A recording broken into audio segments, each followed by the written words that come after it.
I got in the truck. I pulled the truck around the front, backed it up to the door, and it was like this far inside the door. And he ran up to it, jumped on the bumper, and bouncing it, going, "Get this piece of shit out of my shop!" So I moved it forward this far, and then he shut all the doors to the whole place. Yep. And that's when I had to call the cops to get my toolbox. Oh, yeah, you had to call the cops, too. I totally forgot about that. Welcome to episode 8 of Good Luck With That. 8. That doesn't seem like a lot, but it does at the same time. Last time we had Mr. Chad Tompkins here with us, shedding some light on the airport situation, I suppose. What it's like in Florida. Hot. And now cold. If he comes back on, we'll have to ask him about falling iguanas and see if he has any. Oh, yeah. I did see that. I saw that this week, yeah. Must have been on Facebook or something. Yeah, I wonder if he had any falling iguanas. Why did that happen? Because it got cold. They're just falling out of the trees? Yeah, it was like 35 degrees at night, and they're reptiles, so they go catatonic and they fall on the ground. I mean, that's not funny. They don't die, I think, unless it freezes, but, I mean, how often does it actually freeze in Florida? No. Not very. So. I had an idea, and I thought it'd be fun. I think that you guys, if you have any questions about cars, trucks, automotive stuff in general, anything that you might, I don't know, whatever. Things that you don't know, things that you want to know more about, maybe something that's happening to your own car, but I don't know. Go ahead and put it in the comments, and we will read them, and I will make a list, and we will answer them. And I think that would be fun, because some people, I mean, that's one of the points of this, is to kind of talk about automotive stuff, and things that, like, I don't know, stereotypes or misunderstood things, like my buddy bought this car, and man, that thing topped out at 110, so he got out right on the interstate and went underneath it and ripped out the governor. That didn't happen. You ever hear anybody say that? He just stopped right there. He just went underneath it and he just pulled the governor out of that thing so he could go, and then it would go like 150. I haven't heard that one before. I've heard it at least twice. Like with golf carts, but not with like cars. Yeah, I've heard people have told me that story before. Governor, wow. You can't just take out the governor. What else do people always say? You want back pressure in your exhaust? Gotta have some back pressure. Well, kinda. Well, I don't know. The people that have told me this is that, like, the more back pressure you have, the more torque you have or something. Yeah, like old school people. Yeah, I've heard that before. And I've heard, here's one. Fords are reliable. Nah, I heard that. I thought that was right. No. Apparently old Dodges are reliable after you fix all the stuff that's, even the stuff that's obviously broken and falling off of it, like, it'll still work every day. It's not necessarily broken. It's just, not peak condition. Do you have a truck update? Did they fix your starter? Yeah, they fixed it, and I got it back that day. So, cool. So I got a starter. I fixed the windows today. How when I pushed the button, it knocked the plug off the back. It was just like, and then it would just like fall off inside the door. Yeah. So all I did was had to tighten up the zip tie. Now it works great. the zip tie. Now it works great. I just had to fix the baling wire. It's okay. Oh, there's one. Baling twine. Baling twine? Twine. Well, I guess I assumed that that's how it was everywhere, but we used twine string to tie up the bales. Yeah, the little nylon rope crap. Yeah, and Yeah. and everybody says baling wire. Even like the guy the other day at work, he's like baling wire, and I'm like, I never use no wire to bale hay. Yeah, I've never seen a wire. What would you call that? Wire baled hay? No, wire tied hay. I've never seen that. Not once. But it's called baling wire. Yeah. Um. So I don't know. I guess I got a little bit on my car, but not much. Uh, I sent all the stuff to the lawyer. He looked at it and he said that so the max payout for a claim is 6,500. The engine costs 9,300, but that's if they were just gonna be like, oh yeah, here you go, here's your max payout.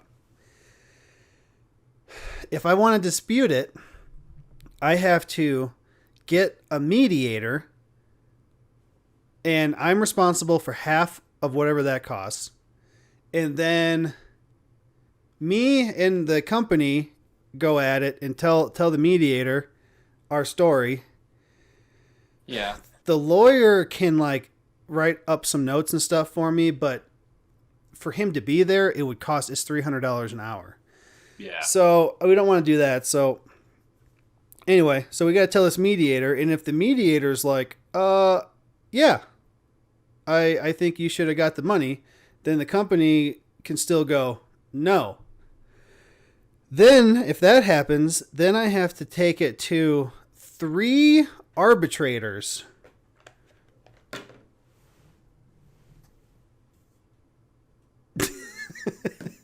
So, of which I'm also responsible for half of whatever that costs. So then that's 3 people.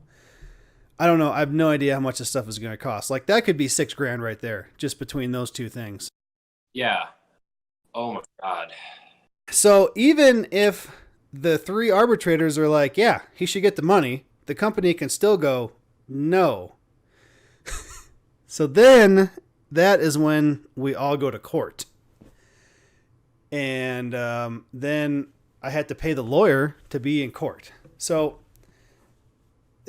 all of this, It's way more than $6,500. and they know that, and that's why they set the limit at that, so that they can just deny whatever they want, and you What can't the fuck? fight it, or it's going to cost you more than the maximum payout of the warranty.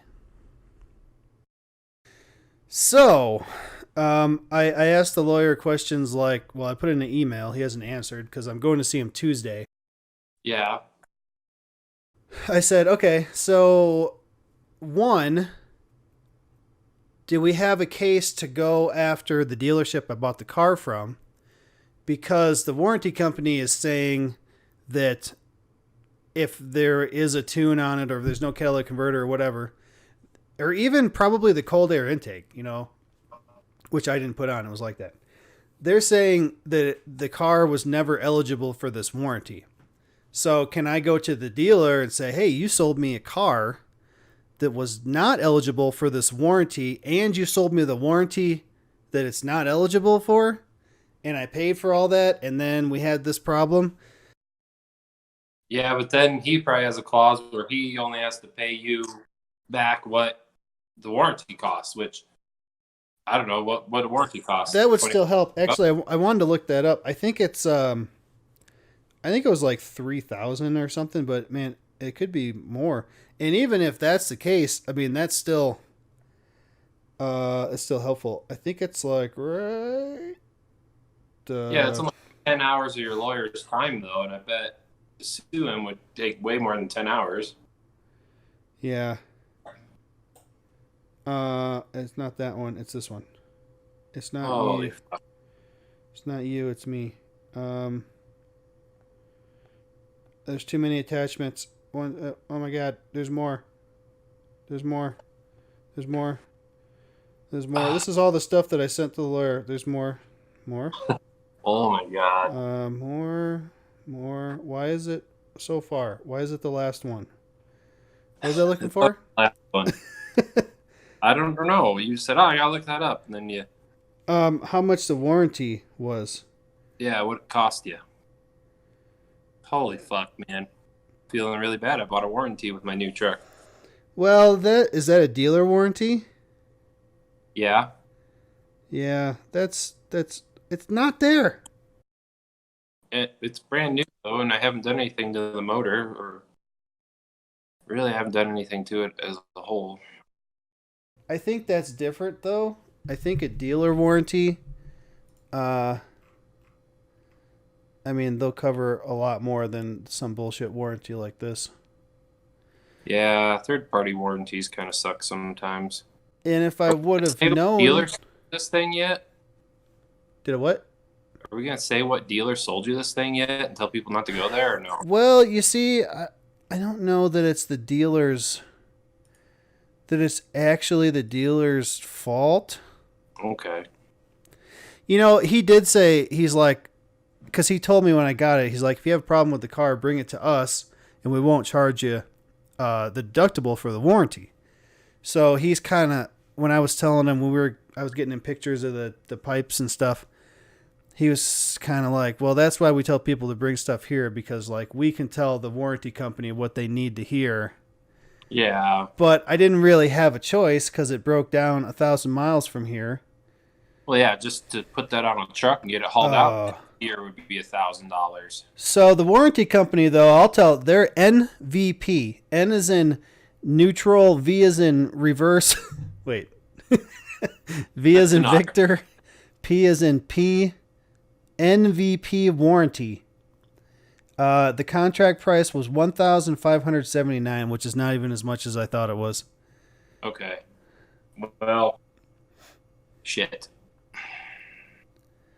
So it's a NVP, Nancy Victor Paul. Yep, NVP warranty. Keeping you on the road. Yeah, right. Don't buy that one, folks. Yeah, so go ahead and pass on that warranty, because you're going to pay for it and then not get a damn thing. Not Did they get do it. anything? Have they warranted a single thing on that for you yet? Did I have any other problems with it? I don't think I did. Till the motor exploded? Yeah, the motor, that's all, you know. The motor just exploded. It happens. Oh, I also asked, so I told the lawyer, I said, can we go after those guys? Another thing is, do you think the bank would be interested in hearing about this? Because it would be in their best interest to help, I mean, even get me the money to fix the car from the people, you know, because they own the car and they want me to keep paying on it. Yeah. So, I don't know, probably not, but I thought I'd ask him. And then also, if I let it get repoed, how bad is that going to be? Or is that even an option? So then I was telling Laura that, and she said that like her boss told her that if you let a car get repoed, then they can garnish your wages to get the car paid off. And I was like, no, I don't think that's right, because Vanessa got her freaking Explorer repoed twice. Yeah. Once, and then I paid to get it back, and then she didn't pay another payment on it, and they came and got it again. I was also co-signed on that thing. So they already repoed a car from you. You know how bad it'll be. Well, it was bad anyway at that time. Like, she wasn't paying anything. I got stuck with all kinds of crap. So I'm sure my credit just was killed from all that. Yeah. But now, how long ago was that? That was 10 years ago. 13 years ago. Was it that long ago? No. 2007. I went out there and I started September 2006. Yeah. So We're yeah, fucking old, bro. it was 13 years ago. So I mean, I've had that long to build my credit back up, and now it's really good. It's like 700 or 800 somewhere in there. Whoa. Bam. Whoa. It's so good that they told Laura that she shouldn't put her name on the new house loan if we were to get one, because it would make the interest worse than if it was just mine. I, Wow. I don't know. I just love paying stuff. You I just guess I pay got. your bill? I mean, I've always had a car payment since. Oh, geez, when did I even get? I think I bought the Lincoln. Um, I I think I thought you had just. something before the Lincoln. Well, I had the white Mustang, but I Yeah, sold that. payments on that. You had Mustangs, but you weren't making payments on those. Those were all Yeah, I bought that one for $200. It was crashed, and I fixed it. you brazed it back together. Yeah, and I drove that for like 2 years. I drove it while we were at school, and then I remember driving it while I lived in Yep. Aurora at the And apartment there. and you had the yellow Cobra. That yellow one was at the farm in Illinois, and I went back and got it later. It had a bent valve or something. When I came to visit sometime, we drove the Cobra in Golden, remember? The black one or the No, the yellow yellow one. the The yellow side, Roush. oh, the Roush, excuse me. Yeah, yeah. With the night- I went and got that and trailered it back here. Or no, my dad brought it out. I went and Yeah. got the Cobra. My dad brought it out here, and it had the bent valve or something, and it had the Pro Charger. So Sean just happened to have an extra 4.6 laying around the shop. So he kind of let me have it, I paid like very little for it. It had more miles on it than mine, but mine didn't work. So Yeah. I swapped the engines out, and then I never put the supercharger back on. And then I prepped it. I scraped the whole car, all the paint peeled off, scrape around the entire car. Uh, Vanessa paid her friend like fucking like $100 to paint it or something like super cheap, and he Yeah. did a crappy job. The stripes were crooked. He didn't take anything off. He didn't prep anything as far as I can tell. So I just scraped all the paint off, and then I sanded it all, and then Rawless painted it back solid yellow. Oh, okay. So then it had that crappy engine, but it was yellow. It was fun to drive because it had the side pipes. And then didn't you paint the white Mustang in your garage at Thornton? We painted Neil's there. Oh, that was Neil's. That's right. It Yep. was Neil's 95 GT convertible. Yeah, I lived in an apartment, and it had a single car garage. And a And Harbor Freight compressor. Neil brought his compressor over, and we put his car in the garage, and we sanded it, prepped it all up, and masked it.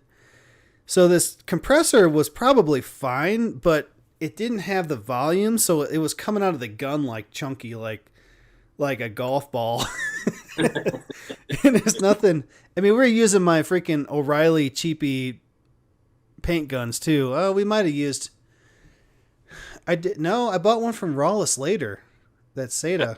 Like, yeah, you said they were like Harbor Freight or they were It, something. it was O'Reilly's, and it came with two guns.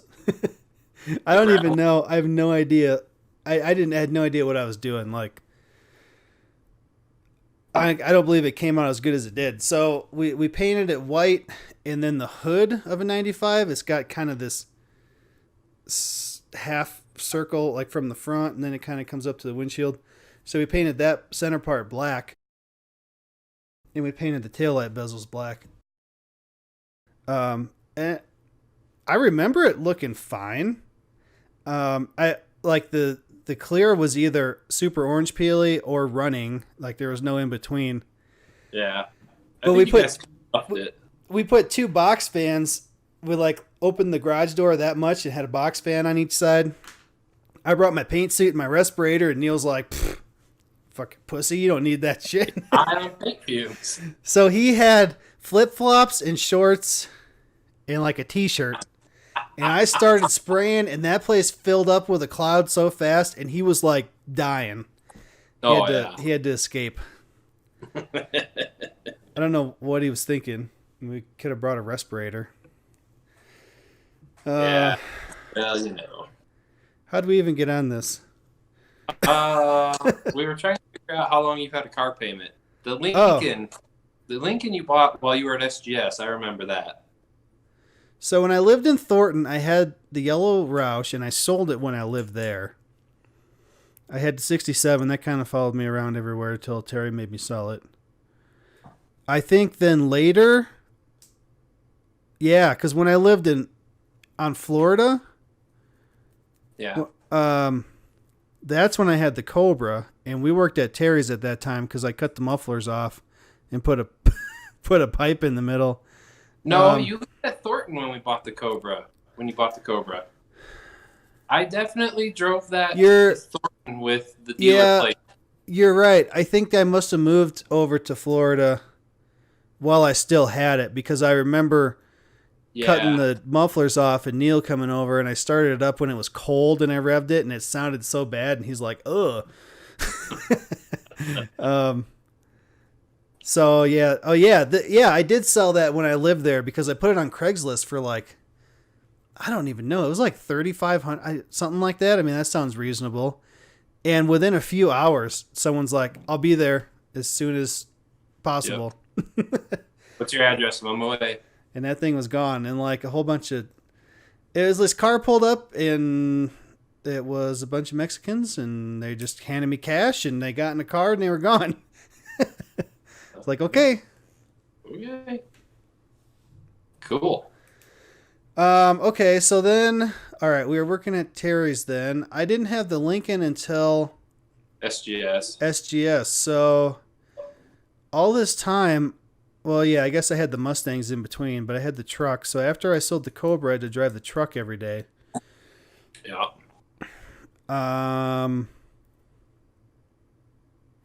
And then No, it must have been right after I started SGS. I got because I test drove it. They let me test drive it overnight, and I brought it in. We put it on the lift and found that the insides of both back tires had wires they were just like shredded. Yeah. So then I got to go back and tell them that, and they gave me, I don't remember, they gave me some money for new tires and an alignment or something off the car or something like that. Yeah. And then that car ended up melting all the catalytic converters. And then, yeah, and then the dealer paid for it. Actually, it was so close to when I bought it that they paid for it. It was like $600 for a new cat pipe. Nice. Whatever happened to the Lincoln? Why'd you get rid of it? The tranny was going. Oh. And I took it to a transmission shop, and they're like, "Yeah, we do those all the time." I can't remember. It was going to be like $4,000 or something like that. Yeah. So that's when I went to Gateway Mazda, not a sponsor. You got also Monster Energy and NASCAR, not a sponsor. No. 78 Martin Truex Jr., not a sponsor. Contact us if you would like to be a sponsor. Please, I don't know, leave a comment since we don't have an email on there. And we will consider your sponsorship. Application. Basically, take it. Yep. So it's going to be like $4,000 to fix the transmission. So I went to the Mazda dealer, and I got the Mazda 3, and they gave me $4,000 for the Lincoln. Deal. Bye. Yeah. And that was a good car. Yeah, so up until SGS is when I got a car payment because the Black Cobra was $1,000. I paid for that. The Roush I got when I was 18, so I think that thing was paid for. Oh yeah. And the white Mustang I bought for $200 wrecked. Is that it? 67? Man, we got that thing for like $800. Terry made you sell that? Yeah. I didn't have anywhere to put it, and it was there. Oh, yeah. So yeah, there were no garages or something at the place I was living. At the Aurora apartment, right? Or no. At the Florida one, there were no garages. I had it in a garage at the Aurora one, and that was like, oh man, that was expensive. So yeah, it was following me around. I had to put it in a garage everywhere I went, and I was going to have to get a storage for it. And I'm like, man, I just didn't have any money back then. I had nowhere to put the thing, so I sold that. I think whatever happened to it. A guy in Golden bought it. I was thinking about that the other day. I'd like to buy that thing back if I ever had the chance. Oh hell yeah! Because that's what I'd want, a 67 coupe. Who doesn't want a '67 coupe? Oh man, if you're listening, the guy at work, he was cleaning out parts and throwing stuff in the metal dumpster. And we were at the showroom and we were looking at the cars and I'm like, oh man, look at this 67. See that hood? The hood blinkers? Like those hoods are really rare to have the little inserts and the blinkers in them. Yeah. And he's like, oh really? I just threw one of those in the metal dumpster. And I'm like, no. I don't know how much it is, how much they're worth. But I was like, if I still had that car, I'd give you $200 for it probably. Yeah. So I looked at it. It's in the metal dumpster. We could get it out, but someone drilled a whole bunch of holes in it to put like a scoop on it.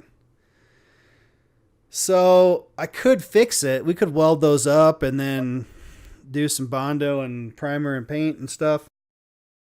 I know a guy who's pretty good at bodywork, I'm told. I was thinking about grabbing it out of the dumpster and bringing it home and just putting it in the what? You should get it to Rollins. That's the yeah. joke. Oh, he's the guy that's good at paint. Just stick it in the garage. Oh, yeah. And then I don't know, put it on Craigslist for $500 and see if anyone takes it. Eventually, somebody will take it. Hey, you want a short ram cold air for your Mazda? My Mazda's different than your Mazda was. Remember? Yeah, I know. I had the 2.0. You had the Sky Active thing, and we got a 2.5 liter. That's the one I wanted. It has wheels that aren't super stupid looking. It's got the skirts and fog lights and it had a nicer spoiler. And oh man, the wheels on mine were so bad. I hated them so bad. Yeah, they look like toy wheels. I didn't want to tell you, but they look like toys. Oh, I hated them. I told the guy that too when I was buying it. I was like, I can't do it. Okay, I'll do it. Okay, I don't have a choice. I can do it. Fuck. I tried to turn the injection pump on the truck down a little bit because when I stop, much fuel? Well, no, when I stop when it's in gear, it shakes like super bad. Yeah, you got to put it in neutral. So I put it in neutral. So I thought, well, maybe I'll turn it down a little bit. Maybe it won't be pulling on when you're stopped so bad. And it actually made it worse because it lowered the idle a little bit. Oh. So even when it was in neutral, it was shaking like that. And you put it in gear and it sounded like it wasn't even running and barely running. So I turned it back up, and driving home, I think that I turned it up a little bit further than it used to be. But it might be a tiny bit better. I don't know. Maybe the freaking torque converter is not. Turn the pump down and turn the idle up a little. Balance it all out. Maybe. I kind of thought about that too. But when I broke the lock nut loose, and you can't get a screwdriver in there, so you got to try to turn it with your fingers, with your one finger, because you can't get two on it. Yeah. And I started it up, and it was leaking fuel. And I'm like, oh no! I just wanted to make it better. I was just trying to make it better. I wasn't screwing around with it. I was just trying to fix it. And it just turned out that I think that lock nut it seals on something. Mm-hmm. So when I got it tightened up, it was fine. Oh, good. Oh, you know, who I saw on Facebook. The name is actually spelled Chlorfid. Oh. Shelty. Not Clifford. Chlorfid. Well, he keeps getting Facebook bans. He has like 3 Facebook accounts now because he keeps getting banned. Because imagine that. He's just as stupid on Facebook as he was in real life. Like getting banned? It just says stupid shit. Oh. And he's stupid. I think that would be an interesting one, too. You don't. You've avoided him for 13 years. Now you want to have him on the show? No, I just think it'd be funny. But definitely, yeah. Jenkins and Calhoun and Hal, Yeah, Barca. Barca. Yeah, we gotta get Barca on here. He'd be S- fun. Some of these guys I don't know how to get a hold of. Some of them I'm friends with. Barca's on Facebook. Are you friends with Barca? I'm not. I don't think I am. You should look at my friends list and find Barca. He's a funny guy. I don't. He might not remember who I am. Maybe he will. He'll remember you. Oh I don't yeah. have Facebook Messenger on my phone because I hate it. But I can get on the browser and look at it that way without having to download another app. Just do the Messenger app. It's not fucking 1921. I don't like it. I I think don't they care. should. I think you should. Facebook app should be perfectly capable of letting you send a message to somebody. I Just think. download it. Oh my god. Don't make No, my phone. no one ever sends me anything on it, so not Yeah, even. because you never respond. Ever. You're fired. Yeah. Oh, what else? Oh, I know what else. So Will has been like puking and pooping all over the place for the last couple weeks. Like What? it was like every night we'd have to like clean up his bed or get him to the toilet to puke, and it was only a couple days, so she ended up keeping him home from school one day thinking it was like the 24-hour thing that Yeah. those kids at daycare get pretty often. Yeah. The next day, like he acts fine. Like he doesn't act like he's sick or anything. He's just like, oh, I gotta poop again. Like every 1 minute, like he would go and poop a whole bunch, and then he this is a Sunday. We didn't get out of bed till later. He'd come back and got in the bed, and he had his tablet. And he was watching his like laid down, pulled the covers up. Oh, I gotta poop. Get back up and go back. Oh Um, man. and then he Well, was we've all been there, but poor guy. and then he was fine, and then he'd kind of randomly like throw up in the middle of the night. So it was like a couple days. I was like, take him to the doctor, or she called the doctor, and the doctor gave him something, Give him a little something, something. and then he seemed better, and then all of a sudden, it's back. Like 2 o'clock in the morning, we're like getting up and cleaning him up. So she takes him to, well, she made an appointment for his doctor on a Monday. Yeah. And she leaves work early, goes over there, and they're like, no, your appointment's next Monday. So she took him to the urgent care, which for Kaiser is like way back across town, like halfway, I don't know, as far as he just came from almost. So Yeah. she takes him over there. They urgent care. What the hell did they do? Like, They couldn't Yep, you poop. they couldn't like find any problems, but they were reading his chart with like the tumors and stuff, and they're like, well, maybe we kind of think you should take him to children's, Yeah. which I didn't know meant to the children's emergency room. Oh And man. so she took him to the emergency room, and I'm like, fuck, that's gonna cost like $5,000. Yeah. So they did I think they did a stool sample test, and they said it was all normal. They didn't find anything. So it's still happening. It's not getting any better. She ends up getting him to his doctor Wednesday Hmm. last week, and his doctor's looking at him, says he's fine. Looking at the stuff from the emergency room, and she sees like elevated E. coli, but everybody has E. coli in their intestines, Yeah, it's uh, there. which is a bacteria. So they didn't think it was too high, so they thought it was normal. Well, she's looking at it and she's like, man, I don't know if that's right. And so they did some more blood tests, and so he got to leave. Well, they did the tests, and Kaiser is super fast, and they had him done like the next day. Nice. So she said, yeah, it is E. coli. And there's like it's from like kids not washing their hands at daycare or something. Yeah. You get a poopy finger or something. So They're disgusting, but yeah. he seems to be better from that. That was just some antibiotics and it was done.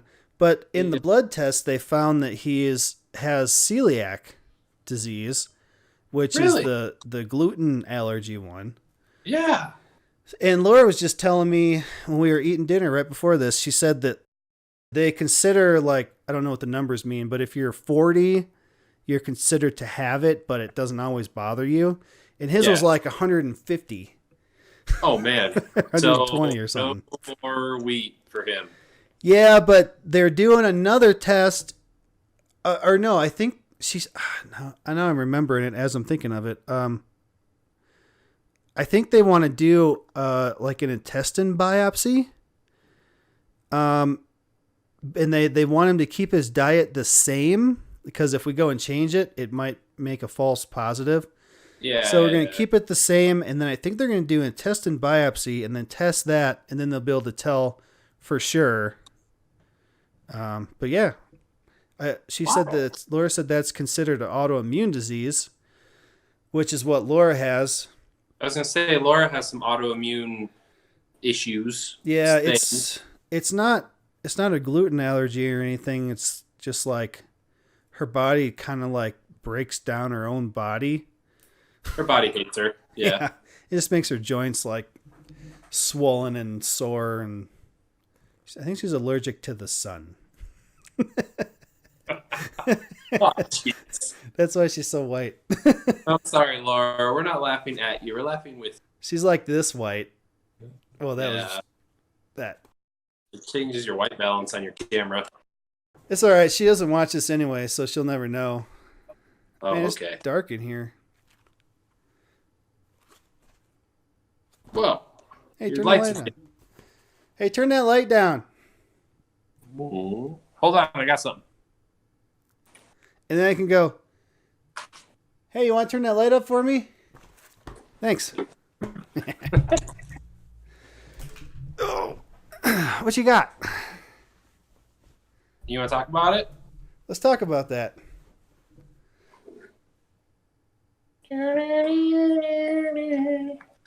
I got a rope. It looks like a snake. Yeah, that's what I was doing. I got a rope for my winch from my truck. Plastic. So does that go? It goes on the end, like on the hook end. This is where the hook goes. Oh, okay. Uh, I see. I got a winch and I got a rope, synthetic winch line for safety. And I ordered my winch mount for my truck. And I got my ham radio going. I got all sorts of stuff going for my truck. So, got a lot of projects I got to work on. I haven't done anything with them really yet, though. Playing with my rope over here. But I got a lot of stuff for it. And we're getting excited for four-wheeling season coming around the corner.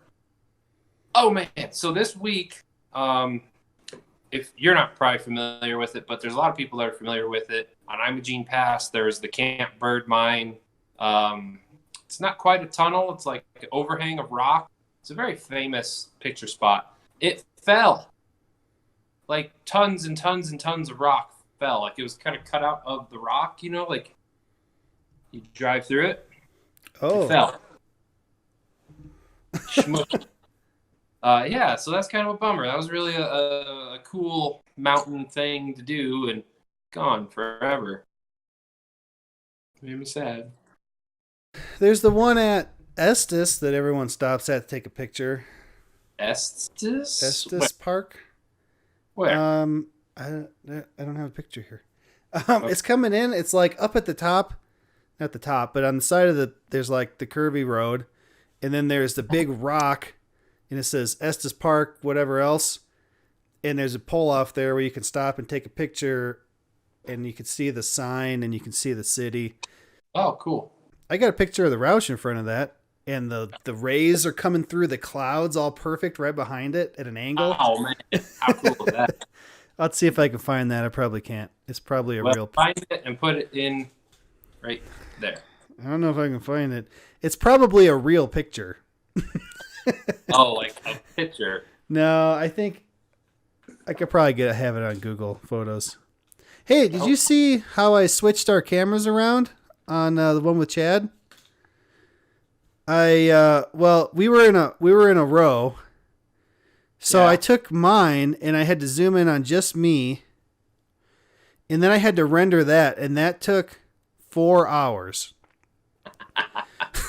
And in that time I edited the whole rest of the thing, and then I put mine in there, which was a mistake because I had made some cuts here and there, so my face talking movement didn't line up with the audio, so then I had to fix that. Oh, man. But I put it right down here. Which side are you on? Right in the center. So I zoomed in on you guys and moved you up and then put me like in the center of you guys. Oh, cool. I And then actually haven't watched that yet. It's been a week. And then after I got that done, that took another 4.5 hours to render. Dang. And then it took 4 hours to upload. We need That some sounds better fun. internet around here. My internet keeps crashing. I'm going to call CenturyLink and tell them to shove it up their butts in a minute. I had that. I want to switch to Century. Man, I want to switch off of Comcast. Thought again when they. Did I tell you about it? No. They raise my bill like they do every year, and you got to call them. Yeah. So I called them, and I found that the only way to bring my bill back down. So what I had before was internet was like $80. But if I got cable, it would bring it down to $60. Yeah. So I had that, and I was paying $60. It went up to like $120. I called them, and they said, well, we can take your cable off, and that'll take it to $66. So they took my cable away, and my bill still went up $6. What the fuck? So I'm like, and my upload sucks. And I was like, man, I'm going to switch to freaking CenturyLink, but everybody hates CenturyLink. What else? There's Dish, though, or something. No? Don't do that. No. So Comcast is the best? It's better than Dish, I'll tell you that much right now. Just wait a couple of years, and the Starlink will be up, and all will be well, and we'll never see the stars again. But we'll have super fast internet. Thanks, Elon. Did you hear about that, Elon Musk? He's launching satellites. I think it's called Starlink into space, geosynchronous orbit, and there'll be 5G internet all the way around the world, based off of how many of these things is he going to launch? 9,000 satellites or something? Holy crap. And all the people who look at stars are freaking out because they'll be in geosynchronous orbit. And they're like, when they launch them, they're like in a string. They go across the sky in a line, and it's really freaky deaky. So it's messed up some pictures and stuff that people have been taking. And really concerned about the ability to view the celestial bodies from Earth, because these things will be in the way, and they'll reflect light, so they'll look like stars, but they're satellites. But 5G internet for everybody. Yeah, even companies, even countries that don't have it will still be able to get it. Like right? anywhere in the world. Yeah. The whole world. Not just the US, not just like one spot, like the whole world. Like GPS satellites will be all the way around it. Anywhere you go, if you're on the Starlink, you're on the internet. That's probably super important to people that don't have any at all. Like it's probably like we're looking at it like we don't need that, and they're like we kind of need it. That'd be cool, Yeah. But he also needs that for the Teslas to be able to drive themselves completely and be able to communicate and stuff. Yeah, and he needs the money because he likes the money. I like the money too, but not as much as he likes the money. Yeah, I suppose if they're going to reflect light, but there's so much crap up there. Like there's a whole orbit of just junk space junk just orbiting this Earth because of all the crap we've left out there. And Yeah, that's what satellites people have to like do avoidance with the satellites all the time so they don't hit some of that stuff. Yeah, that's what people were kind of saying. And I guess there's like 7,000 satellites total up right now, and his network's going to be like 9,000 on its own. So they're kind of freaking out. But whoa, what are you going to do? Yeah. How do you get permission for something like that? Like, nobody owns space.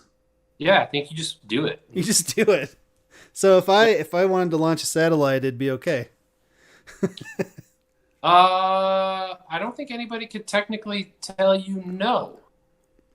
Especially if you're like, I mean, maybe like for safety or something, but when you're SpaceX and you're working with NASA, you do whatever you want. Yeah, they have a place that they can launch it. Like, I can't launch it here because the airport DIA flies right over my house all the time. So that's... Yeah.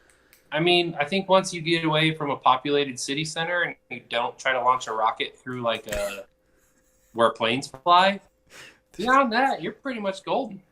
Don't try to launch a satellite through airport airspace.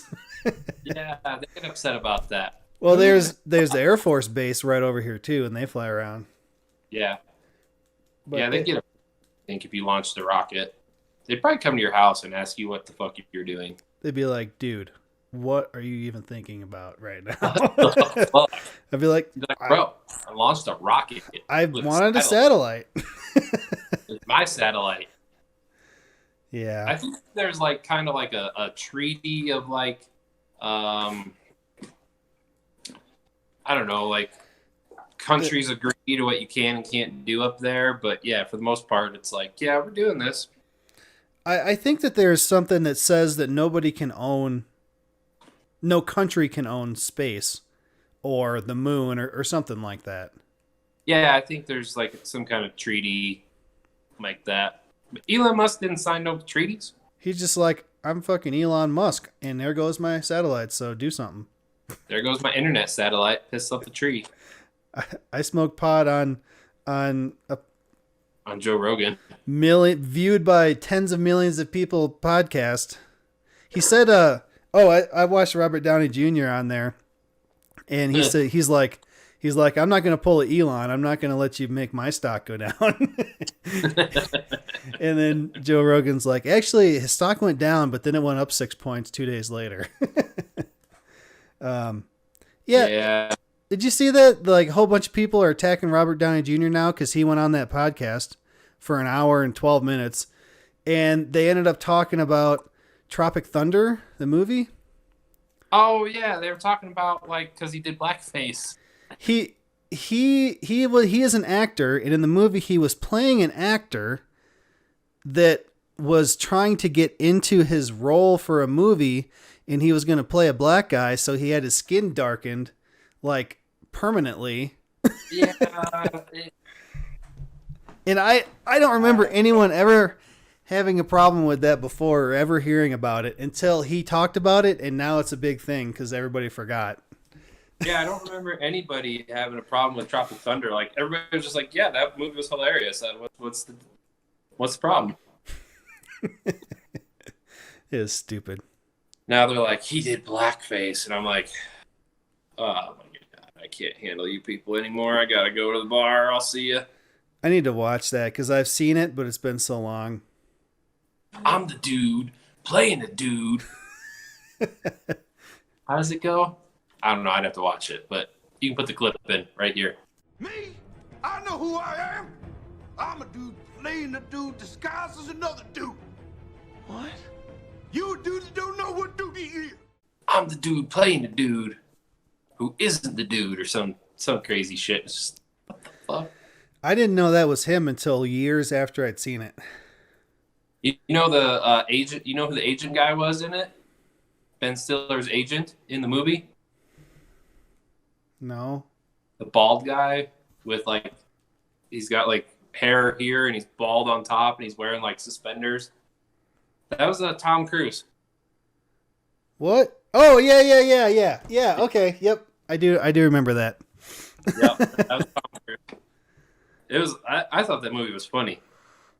He went full retard. Never go full retard. That's what that was from. Simple Jack or something? Was that what it was? Yeah, Ben Stiller played a special guy in Simple Jack.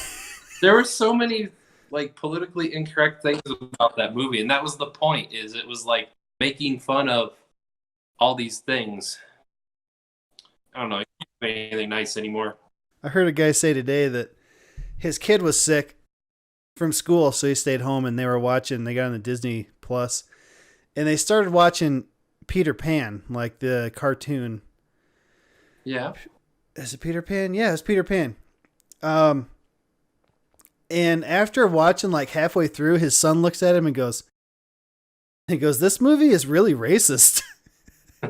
Yeah. So they were talking about Native Americans, so they had the Native Americans on there, and they were keeping them hostage or something. I can't remember everything, but he's just Didn't like, they have, like the savages or something that they call them. Yeah. yeah. He's like, yeah, that's how it was back then. Like, everything was racist because nobody, well, not that nobody cared, but nobody did anything about it. Like All the white guys who were running the world didn't give a shit. Especially Disney. Yeah. They also said, have you seen Bambi lately? Like when you're old enough to actually know what's happening? No. I haven't either, but he was just like, that movie is like bad, like harsh. Like, Yeah. And kids are watching it.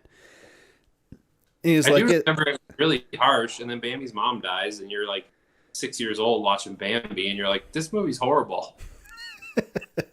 I don't remember it that well. I used to watch it a lot when I was really little, but Yeah, you're better off. Don't watch it. It'll make you sad. yeah, I'm sure all those movies I used to watch. Laura has the Little Mermaid VHS case that has the penis tower. We just looked at it the other day. I was like, "What? I don't remember." Like, I know everyone was saying it was there, but I don't remember seeing it. I was like, "Yep, that's definitely what that is." That's a penile depiction. Yep. Yeah, it's kind of weird. Old stuff like that. It's a different world, man. Like these kids, they just don't get it, bro. Yeah. They don't know how hard we had it growing up. We had to watch Penis Little Mermaid. Beavis and Butthead.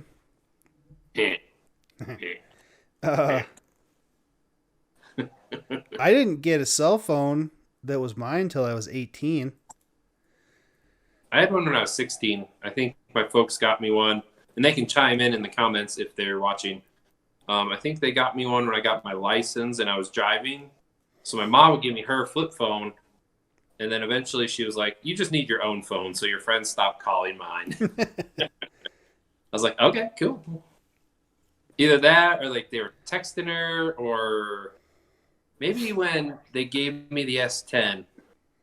Maybe that was when they did it. I don't know. It was pretty soon right after I started driving by myself all the time. My dad had one, and he didn't use it, so I just took it with me. Yeah. I took my mom's usually, and then I think she got sick of it, so then they got me one. Can you hear the music in the background? Like, it kind of is coming and going. What the hell? Is it copyrighted music? I don't think it's enough of it to have to worry about it. Because then we can't have it. Well, it's not like we're making any money anyway, so. Yeah, and that's what someone told me. I found a song once for a video, and I liked it, and I used it, and then I uploaded it, and it got copyright claimed. And I said, "Hey, man, what the heck? You said that this music was okay to use on YouTube videos." Yeah. And he's like, "It is, but it's still copyrighted, so I get to claim your video. But you can use it."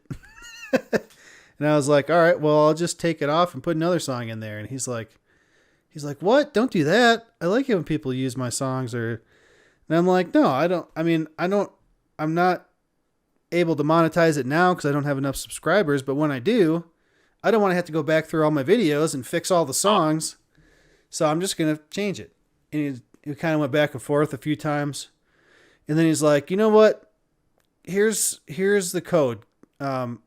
dispute the claim, put this code in, and it'll be fine. Cool. I was like, all right, but that's cool. We didn't have to like go through all this just to figure that out. But he did let me use it, and I used it, and I'll never use it again. You should put it in every video and then put the code in. Oh, man. I Just would the have... No, it's in Discord. That's where we... Yeah, okay. I was like, I bet I don't have the email anymore, but it wasn't even an email. That'd be funny. Just put it in everything randomly. Was it like a good song? Yeah. I liked it. I don't remember. I'd have to go back and find it now, but I liked it. That's why I picked it. Bring it to next week's show and we'll listen to it. And then you can put the code in and say it's not copyright. And he'll like get the notification and be like, what? What the hell, man? I told you could use it once. No, I don't think he even said that. I'll have to see if I still have the code. Then we'll be like, boots, boots, boots, boots, boots, boots, boots, boots. Is it like techno? I'm assuming it's some kind of techno or something. Did you find it? Did you find it? I found it. Yeah, let's listen to it. Include this code in the counterclaim, and it should work. All right. Let me see if I can figure out. Here it is. Oh, dude, I even got a link right here. Wow, it's loud. I can't hear anything. All right, I think this is what I'm going to have to do. Screen share. Share. So, can you see it? Eccentric, be there for you. All right, can you hear this? Nope.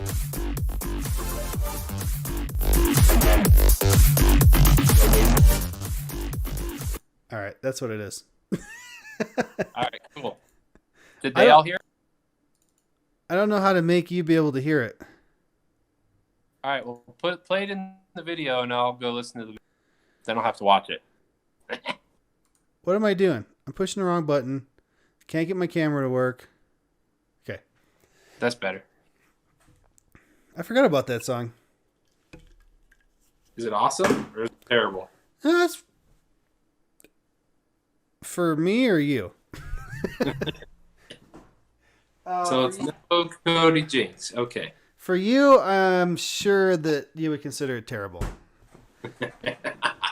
All right. I think you have good judgment on that. It might be something that I'm sure you'd hear it, and maybe you'd probably be like, but then be like, that's terrible. Is it like techno? Yeah, I suppose. Yeah. Kinda. Yeah. Yeah, I'd hate it. I'd definitely hate it. Every minute of it. What else is going on around here? We watched this thing with Will Smith called One Strange Rock. Huh. And it's about the planet. And it tells you all kinds of cool stuff that you didn't even know. It shows you cool stuff. Like what? Where was that? Someone told me it was on Netflix, but we watched it on Disney Plus. Okay. And it's a show. There's a whole bunch of episodes. I thought it was just a movie. With Will Smith? Does he Will, get jiggy with it? He hosts it. But there's these. Get jiggy with it? No. Yeah, we can't play that one. There were these guys from the space station that were talking about stuff that they see on the planet from up there. That'd be cool. Like there's a dust storm in Africa that blows sand across the ocean to South America to the Amazon rainforest. So then that like fertilizes plants and stuff. And then they soak up the water, and there's so much like mist, like low clouds above the trees that they consider it a river when it moves because there's so much water in it. And then that water gets so far until it rains out, and then it erodes this mountain, which washes down into the ocean that feeds these things that I can't remember what they're called. They're like microscopic organisms. They're just like these disc-looking things. Like plankton? or smaller? No. No, it's something else. They're just round, and that's all you can tell. That's what they are. But they eat this stuff coming out of the erosion, and then they produce oxygen. Whoa! And that's where half of our oxygen comes from. From dust storms in Africa. Well, in the ocean, because off the Amazon rainforest, it's eroding this stuff mountain into the water from the Andes Mountains. Yeah, well, like you said, no, like the dust storm blows over to the rainforest. The rainforest that fertilizes the trees. The trees put the water in the air. The water goes out onto the mountain, erodes the mountain. The mountain's top goes downstream into the ocean and feeds these things. That make half our freaking oxygen. And then they die and sink to the bottom. And then in Africa where lakes salt, there's like salt flats, kind of like here. And that salt flat is those dead organisms. So they're the things that are getting blown across into the... And make it all happen. Yeah. Fucking science is awesome. And the same thing happens in Alaska or something at the glacier when the ice breaks off. Then the stuff that's in that ice feeds these things. And they were talking about it because from space, when these things are eating consuming that stuff, they glow, and you can see it because from space in the ocean, it's a different color. It's like a brighter blue or something because the light reflects off of them differently. You're so lucky we're not high right now. Oh man, that's cool. It was pretty cool. That was just the first episode, and I'm gonna have to watch it. They also said that I don't remember what year they said, but back in the day when there was, I don't know, 1 billion people on the planet, oxygen was at 20%, 20% oxygen. And now that there's 7.5 billion, something like that, the percentage of oxygen is exactly the same. What? So the planet is making more oxygen to support more people somehow. Oh, okay. I'm like, what are we getting at? Like, there's the planet is making more oxygen. There's 6.5 billion more people than when they first measured it, and it's still the same. How did they measure how much oxygen was in the air when there was only 1 billion people on the planet? I don't know. I'm sure I don't have the numbers correct. I'm just using numbers for examples. How long ago did they measure, I wonder? I don't know. We should watch it. Let's watch it. We could go on Twitch and we could have a watch party where we can live stream it. Like I'll watch it and live stream it, and then people can come in and watch it with me. I don't have a Twitch. How does that work? Kids these days. Goddamn kids. Goddamn punk ass snappers. The microwave's broken. Oh my god. All right, how much time you got? I don't know. What's wrong with your microwave? All right, so the microwave broke. I came home and there's a note on the microwave that said microwave is broken. Like the handle or like electronically? It doesn't have any power at all. So I unplugged it and I plugged it into the other outlet and it still didn't work. And I'm like, okay, well maybe this one wire that goes to this outlet, something happened. So I went and got a light, like a lamp, and I plugged it in and it worked. It's like crap. So I know the outlet's good. The microwave's got no power. So Laura stole the one I had down here that I've had for 12 years. And we put it up on the counter. So we got a microwave above the stove that doesn't work. And we got a microwave on the counter. And that thing's 1,300 watt Panasonic. Oh, yeah. And the one that we have above the stove is 1,000 watt. And this thing will cook stuff in a quarter of the time and burn it. Yeah. And you're like, oh, man. So the one above is 1,000. And it always kind of, I mean, it works, but it takes a while. Yeah. So I wanted to get one more power. So I start looking around. I can't find one. Every one for over the stove is 1,000. They're expensive, man. So I'm looking, and I'm like, all right, let's just go to Lowe's because we're not going to know until we look at it. Not a sponsor. And we look at it, we're going to say, we like this one. Yeah. So we go, and they have like one white one that's not the exact same as the one we have already. And it's a Whirlpool. It's like $220. And she doesn't want to get, we have a GE now. She doesn't want to get another one because it's only lasted 4 or 5 years. So I told the guy, all right, we want this Whirlpool. He goes and looks and says, we don't have that one. All right, well, okay, bye. So then we go to Home Depot, not a sponsor. Yeah, sponsor. And they... Pool or GE, not sponsors. Yeah, all those. They have one white one. It's the same Whirlpool. And they don't have it. So I'm like, all right. I'm like, let's just go home. Let's get on their website and just order one. We don't need it today. We can wait for it. So I get on. We actually found an LG one because our stove is LG, and I thought it'd be cool if they matched. So...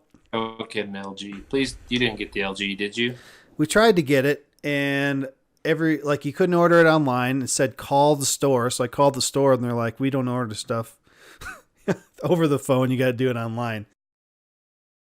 So I was going to buy it from Home Depot, but it was $60 shipping, and the LG was more expensive too. So it would have been like $300, $350 or something. Yeah. And then it wouldn't let me order it. So I called them, and they're like, yeah, you got to do it online. So then I'm like, all right, I'm going to get the Whirlpool. Something else happened. I tried to order it, and it just didn't work. Oh, I couldn't put the Sears, not the Sears card, the Lowe's card in anymore. Oh. We wanted to use a Lowe's card. Couldn't figure out how to do it. So I called Lowe's, and I said, hey, I want to order this microwave, and I want to put it on my Lowe's card, but I can't do it online. Can you order it for me for pickup, in-store pickup? And he's like, we don't do that on the phone. Okay, bye. I just hung up on him. So Guy. At that point, it had been like an hour and a half. I've been doing this on the computer after we went to Lowe's and Home Depot. Well, I guess we did that the day before. I don't know. So eventually Laura just goes on there and orders it with her money. So it's in, and we can go pick it up now. It's Yeah. not an LG, is it? No, it's the Whirlpool. Good call. I have the LG, and in the 3 years we've been here, I put a door on it, and then the second door broke, and now I VHB taped the handle to the door. Thanksgiving morning, my folks were here. They surprised me right after I wrecked my truck. And my ma opens the door, and the handle comes off. And I'm like, oh, yeah, the bottom of that's broke. She's like, oh, thanks.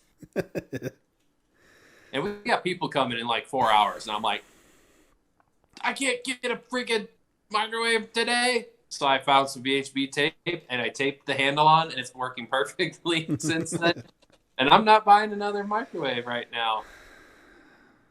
I'm buying winch lines. If I could put that one on the counter up above the stove, I'd do it, but you can't. Well, I mean, we probably could. We could probably find a way. Couple of shelf brackets. Say okay. Won't look real great, but we'll spray foam it. We'll Bondo it. We'll paint it. It'll be fine. And then we'd take you out back and fucking stab you. Laura would stab us. She'd be like, I'm going to take the both of you out back and stab you. Get this out of my fucking kitchen. Right away. Yes, ma'am. Oh, I just painted all this shelving. It's like the big fat shelving. I don't even know how. It's super heavy. We had to hang it in the booth, and I had to spray. It was sandblasted, so it was bare metal. So I had to put 2 coats of epoxy primer on the bare metal, which is already a pain in the ass to spray these things. Well, yeah, because it's like square tubing, I'm assuming, or some. And there's freaking bars in between them, and yeah, you got to cover it all because it's bare metal. So I got 2 coats on there, And then if you put 2 coats on bare metal, you have to let it sit for an hour before you can top coat it. So I had to wait an hour, and then I had to spray this like industrial black paint on there. Oh, you didn't do like a cool, crazy color or something to like set your shelves apart? No, they just want it black for the other shop. So then I went in and sprayed that. That was a pain.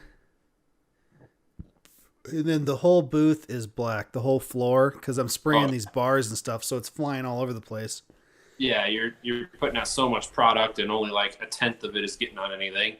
So I'm gonna have to wash that place down. I got more to do. There's like 10 or 15 more of the side, because there's like 3 of the big ones, and then you hook the ones in the middle onto them, but they're like freaking that big around. They're pretty big right there. Like the ones at Home Depot. Yeah, that's what it's like. Not the a sponsor. Big fat ones. So I gotta do some more of that Monday. Hey, you see the Corvette I painted? Yeah, it's beautiful. It's a red one. Little red Corvette. That's the one that I did 25 spray outs to try to match that red color. So like the trunk or something? I set them up on there, but yeah, we buffed a spot on the door because we were gonna try to blend it or panel paint it. Yeah. Did you end up just shooting the whole thing? Yeah. It looked like you ended up shooting the whole thing. Good call. I sprayed the whole car. Yeah, we're just gonna cover those 2 panels because fuck you, guy. Yeah. We're just gonna eat that. Yeah, because I probably spent, a total of 16 hours, 2 days working on it. Yeah. All together. So how much is that? Let's just say. How much is what?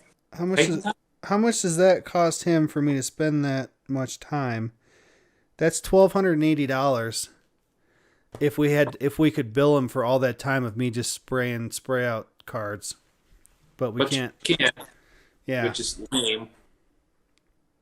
I wouldn't pay that much, but at the same time, that's how long it takes. That's how long it takes to get a good match. That's the thing, and like, suck it, Trebek. Just paint your doors, you cheap bastard. We still didn't. Half a shade off. We still didn't get the right color. We just picked the best one and did it. We didn't paint the jams. Did everything, so it'll be fine. We didn't paint the door jams. He didn't want to. Everything except the door jams and the bottom side of the hood and deck lid. Everything else is painted. How much would that have been? Like $200 in paint on a fucking $10,000 paint job? Corvette people, I don't know. Bunch of cheap fucking. And he'll probably take to the Corvette show and be like, "Oh yeah, I didn't have him paint the jam, so it's original paint still, right? This is the original paint." And it's like, yeah, in 1985, some jackass sprayed that in his garage, so fuck off. Corvette people are weird. They like want the panel to be wavy and like all this other shit. It's like, you're a fucking psychopath. Somebody needs to check you in somewhere. It's wavy. I mean, it looks good for a Corvette. Looks good for a Corvette. Because I blocked it because I primed the fenders and stuff. Well, good. I'm glad you didn't let him fuck it up. I didn't take a big, long, rigid block and block it, though. Yeah, but you made it look better than it was. Yeah. I hate those Corvette guys that are like, "Oh, this is not the factory orange peel finish that I requested." You're like, "Yeah, I did a good job on it. I didn't just spray it like 1969 fucking paint technology would allow." Fuck you, douche. I don't like Corvettes. You struck a nerve. Sorry. I hate Corvette people. I hate them more than Mustang people. Mustang people, fucking Mustang. Mustang people are cool. Some of them. Hey, speaking of Mustang people, I was sitting there at break talking to the one guy, and I was telling him that if I was going to buy another car, if I could find one that is not way too expensive or a pile of crap, I'd like to get an '04 Cobra Mustang. Cobra. So I was like, Terminator? I wonder, huh? 04 Terminator? 04, yeah. Ooh, yeah. Terminator supercharged, 6-speed. So I thought, I wonder how much those are going for nowadays. So I just did a search, and it looked like about $9,000 ish. And then I was looking at them, and I came across an '05 Celine Mustang, and it said 20,000 and 7,000 miles, and I'm like, what? So I open it up, and it's '05 Celine, 7,800 miles, or yeah, 7,800 miles, and then it said $1,300, and I'm like, I want that. But it's kind of like this powder blue color I don't like.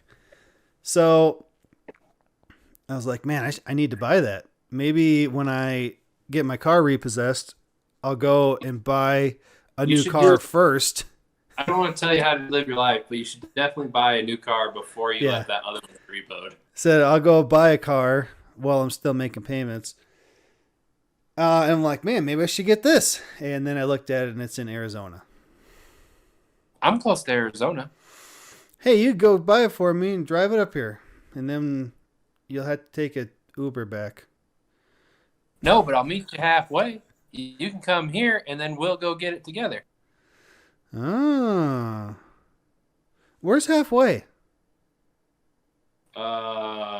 Here. Between you and Arizona, here. Oh, where's halfway between me and you? Like Salida. I'll meet you in Salida if we're going to go get a Mustang. Saliva? Salida. Salida. It's also Spanish for exit. Oh, yeah. That's why that sounded familiar. Yeah. Yeah, I don't think I'm going to get a Mustang. No, you shouldn't buy a Mustang if that's your next car. Especially if you're going to get a daily hit. What should I get? I don't know. There's nothing left to get. May I suggest the 2019 Chevy Colorado? No, that costs too much. I'm probably... It costs a lot. If I can, like, say I could just write the car off that I have now and get another car for just like free and clear. That car, I was just looking, it was like 19 something. So it was like 20 grand. And that's more than I want to pay per month. So probably looking at like $15,000 vehicle. That's tough, man. I don't know. Not anything new, really. I mean, unless you want to buy a Chevy Sonic or well, Ford doesn't really make cars anymore. Probably like a Hyundai. I guess Ford's Yeah. got the Fusion, but I mean, that's what I was saying to the guy in the break room. I'm like, either so You're the not gonna car get that sub 20 though. the car that I want costs too much, and everything else sucks. So I'll tell you how I looked at it. When we were looking for a truck before Christmas, I had to get a vehicle with my wreck. And we were looking at stuff. We looked at used, we looked at new, we looked at Jeep Gladiators, which I really wanted one. We looked at Chevy Colorados, which I wanted one of those before the Gladiator came out. And we kind of eyeballed some other stuff. Toyota RAV4, or not RAV4, a 4Runner, Tacoma, kind of in that area. We kind of knew we needed four-wheel drive. We needed something that would tow. And it was like, man, I could find 4 or 5-year-old Colorado Z71 with 50, 60,000 miles for like 20 to 30,000, let's say. Or I could find a used ZR2 for 33 to 38, 39. Or I could buy a new ZR2 for like 39 to 40. And then we found the Bison for like 41. And I was like, man, that's a lot of money. We can't really do that, And then it's like, you know what? I'm going to be making this gigantic car payment either way. I might as well get what I want. Like, at a certain point, it was just like, yeah, we can make this payment. Like, we probably could have done a Gladiator if we really wanted it, but we didn't want a payment that big. mm-hmm. Because that would have been like $1,000 a month payment, and like that's insane. No way, not in 100 years. And like our payment is big now, but a used ZR2 that was like 3 years old or less with like less than 50,000 miles, the used car payment on that versus a new car payment was the same. It was like, well, I might as well get new and get what I want and then get the warranty from day one. And it sucks. That's why I got the Mazda, because it had a factory warranty. Yep. But yeah, I mean, I can afford what I'm paying for that car. Yeah. But I would rather have it be lower. I would rather have my payment be lower too, but the things I could get for a lower payment, it just wasn't worth it anymore to us. Just because it was a lower payment, you were going to get less out of the vehicle. Does that make sense? Yeah. So I kind of think 20 is probably my limit. Yeah, that's probably fair. I know I could afford more, but I don't need to, really. I mean, for 20 grand, I should be able to get something cool. I don't know. It's a rough market. That's all I got to say. I hope you find what you want. If you have to get a newer vehicle, I hope you find something you want within your price range that makes you happy. Laura wants, if she gets, when Will's in school and she gets a new job that actually makes some money, she wants a Hyundai Tucson. Oh, yeah. And is that the same as the Kia Telluride? Or is that like the... No, that's a bigger one. The Tucson is like a Mazda 5 size. Okay, so it's smaller than the Telluride and it's smaller than the Santa Fe, right? Santa Fe is a bigger one. That's like Mazda CX-9 size. Okay, my mom had a Santa Fe for a while, and I saw a Telluride the other day, so I don't really try. I can't say I've seen a Tucson. I haven't been looking for one, so I just don't know how big they are. They're probably the smallest SUV. But Mazda started making that CX-3 car SUV thing. It's bigger than that, so it's bigger than a car. So it's bigger than a crossover. It's like a small SUV.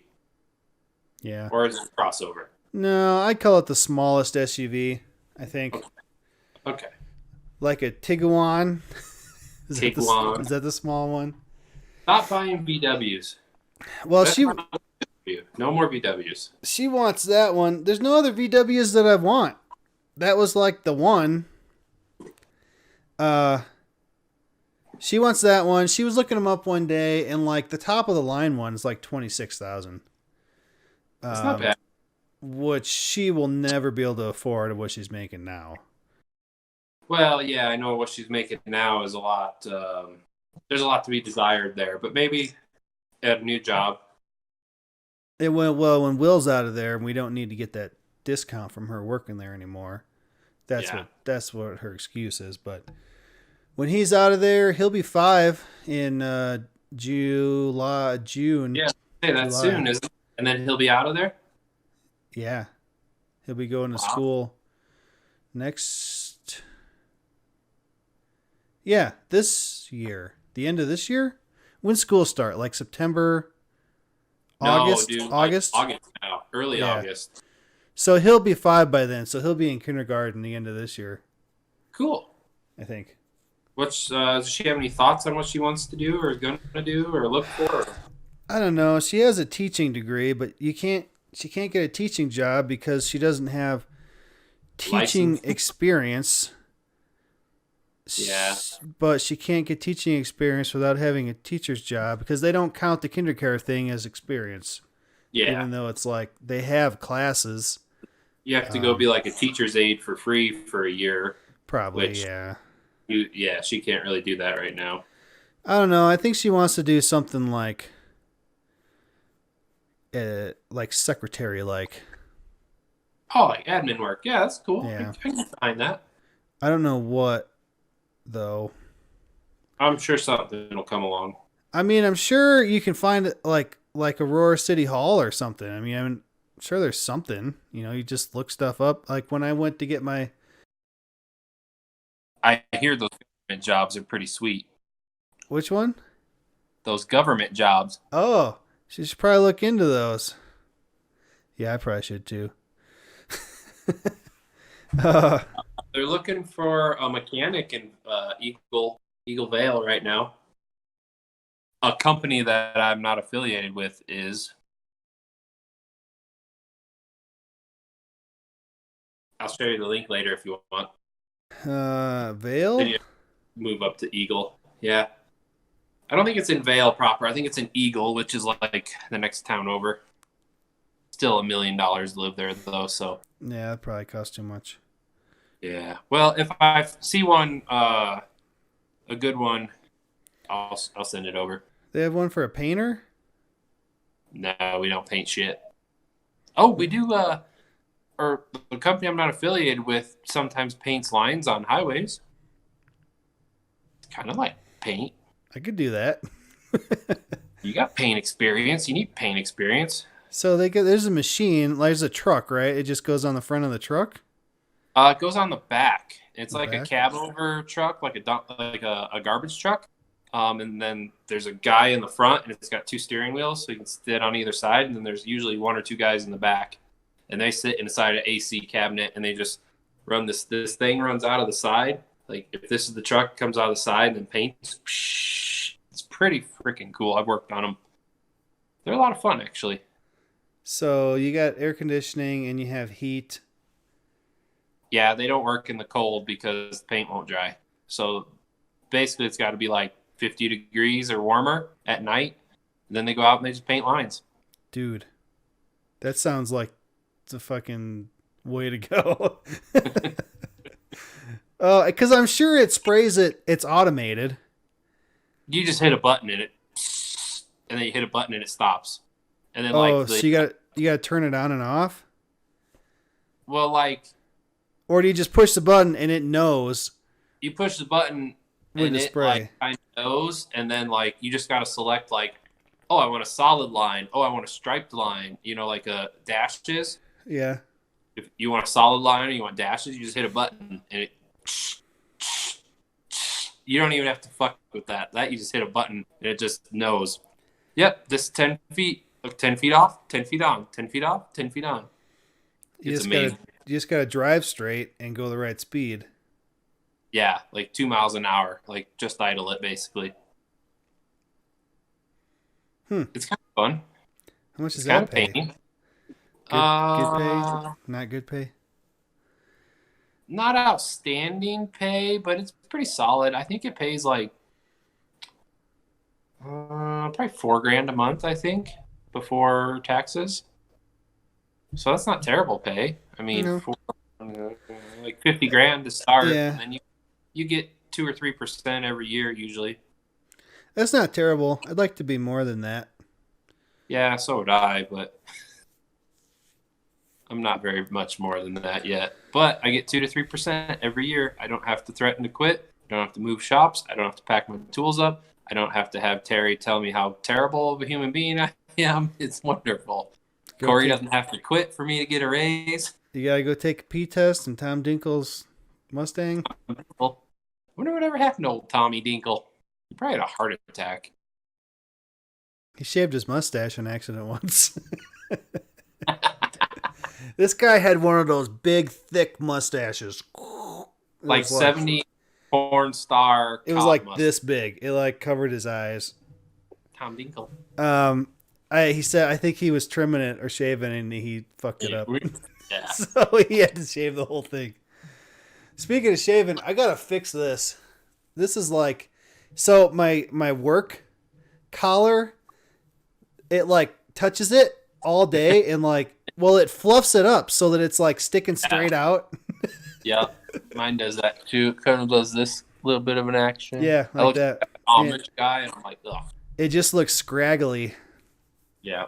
Oh, I got a weird one right there. I just gotta like clean it up, kind of probably make a nice line, and then just kind of the same, so it's the same length.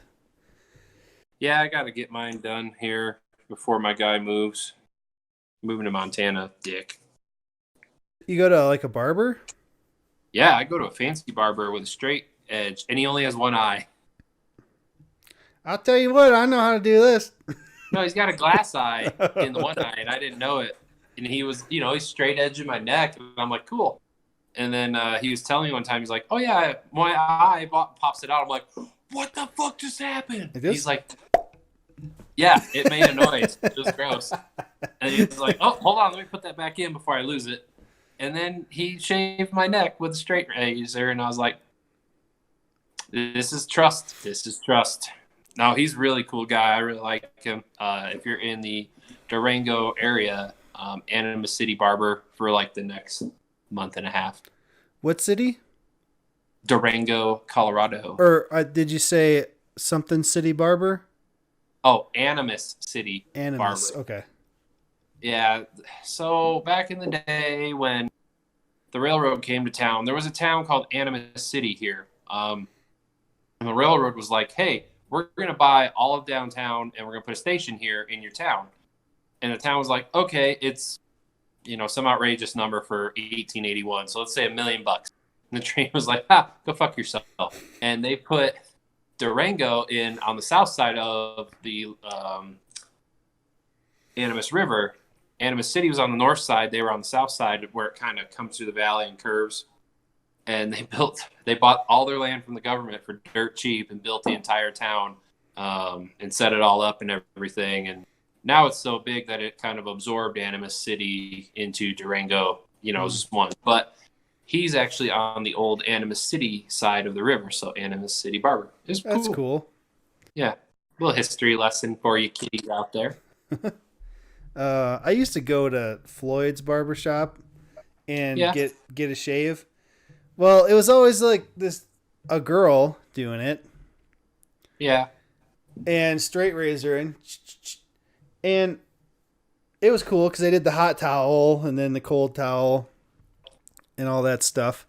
So then I walked out of there one day and I think I got in my car and I didn't even look at myself. I went home. And it wasn't until I got home and looked in the mirror that I saw there was blood all over my face. Like, not covered, but there was just like a whole bunch of little cuts all over the place. From you got a really bad one. From the straight razor, yeah. And then I was thinking, they got a straight razor right here. Yep.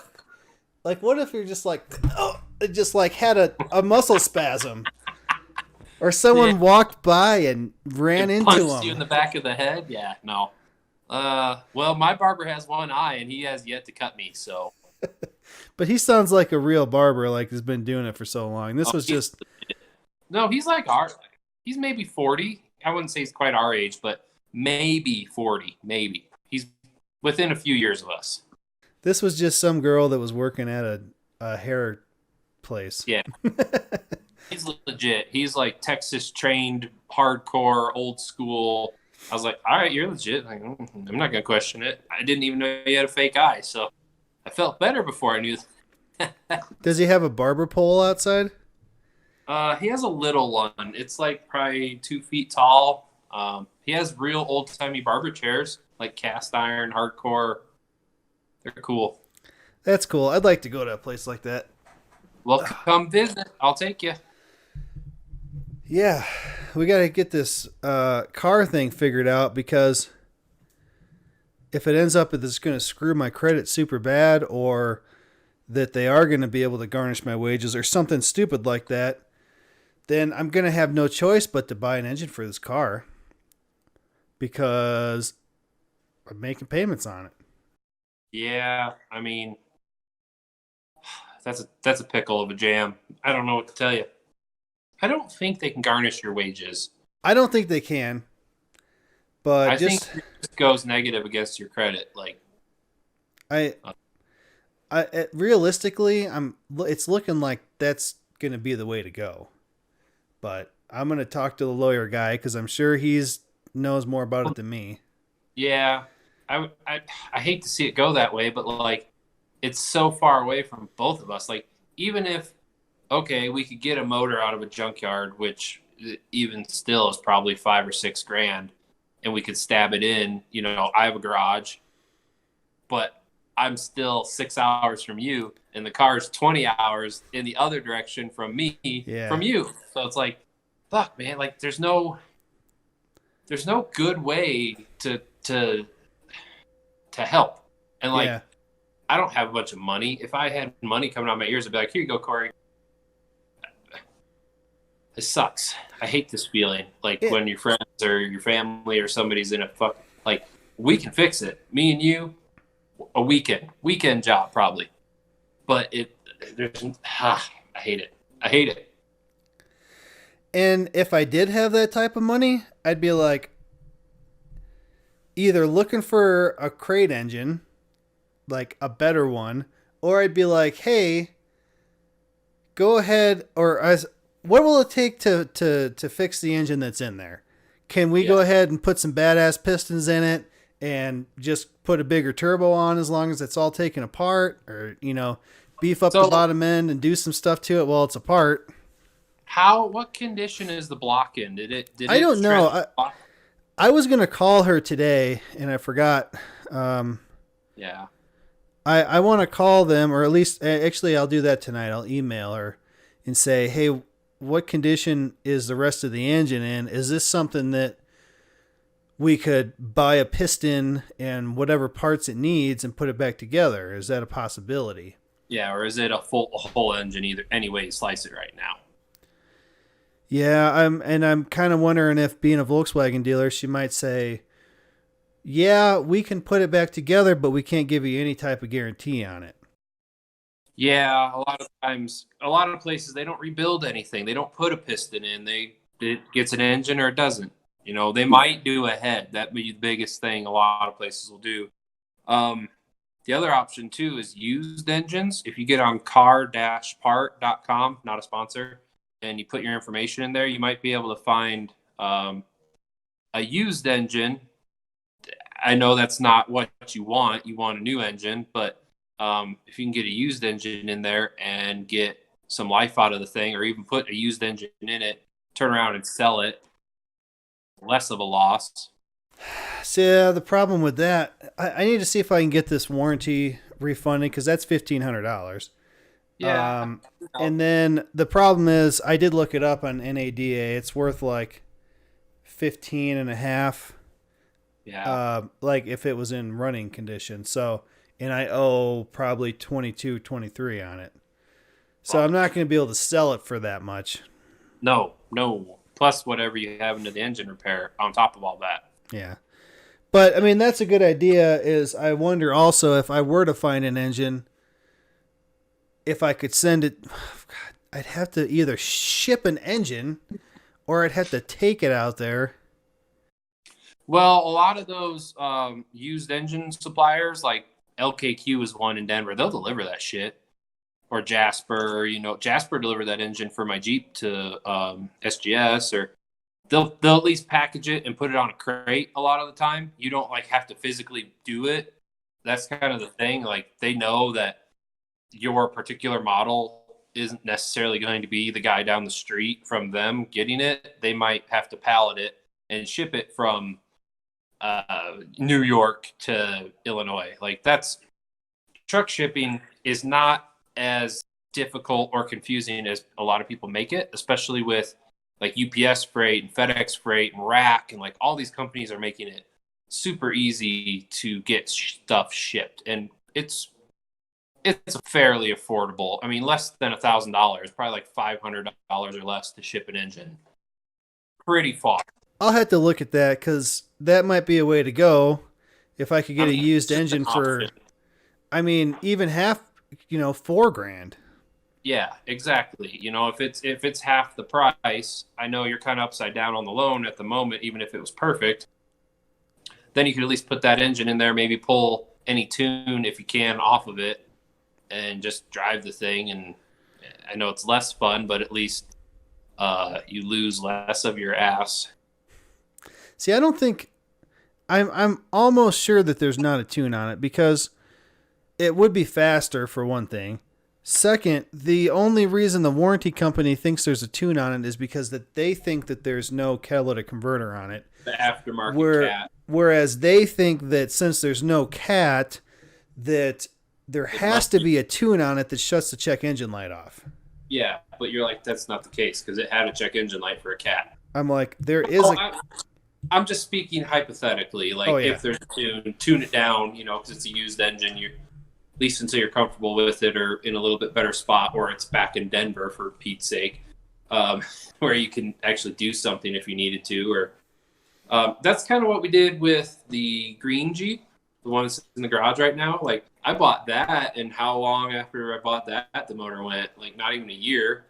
And we put a motor in it and drove that around for a long time. I've had that another 7 years now, I think. And the white truck got totaled, and I put it back together, kept driving it. Like I didn't have a choice. I wasn't going to buy something new then, so I just fixed it. It was reasonable enough to fix it. I bought it back, put some plastic on it, and it passed inspection. And the bed was all wrinkled up, and I drove. And the last time it was just finally too much. It was like, this truck's worth $500. It doesn't owe me anything. It's time to go. I miss my truck. yeah, and as long as it works fine, I don't have any reason to get rid of that car. Yeah. So I mean, I could keep it for Yeah. whoever Driver. however long would be fine. So yeah, if I could just make it run, it'd be great. Yep. Yeah, and get the warranty refunded. I don't know. Let's see what the lawyer says. I'll just see if. Well, first of all, see what he says. Second, call the Volkswagen dealer and see what kind of shape that engine is in, and if it can be rebuilt. And then third, look for a used one. And then fourth, if that's not going to work and it's not going to kill my credit too bad, just call it, just cut my losses with it and move on to something else. Buy something new and then call the bank and be like, yeah, your car's here. I'm not paying on it anymore. Bye.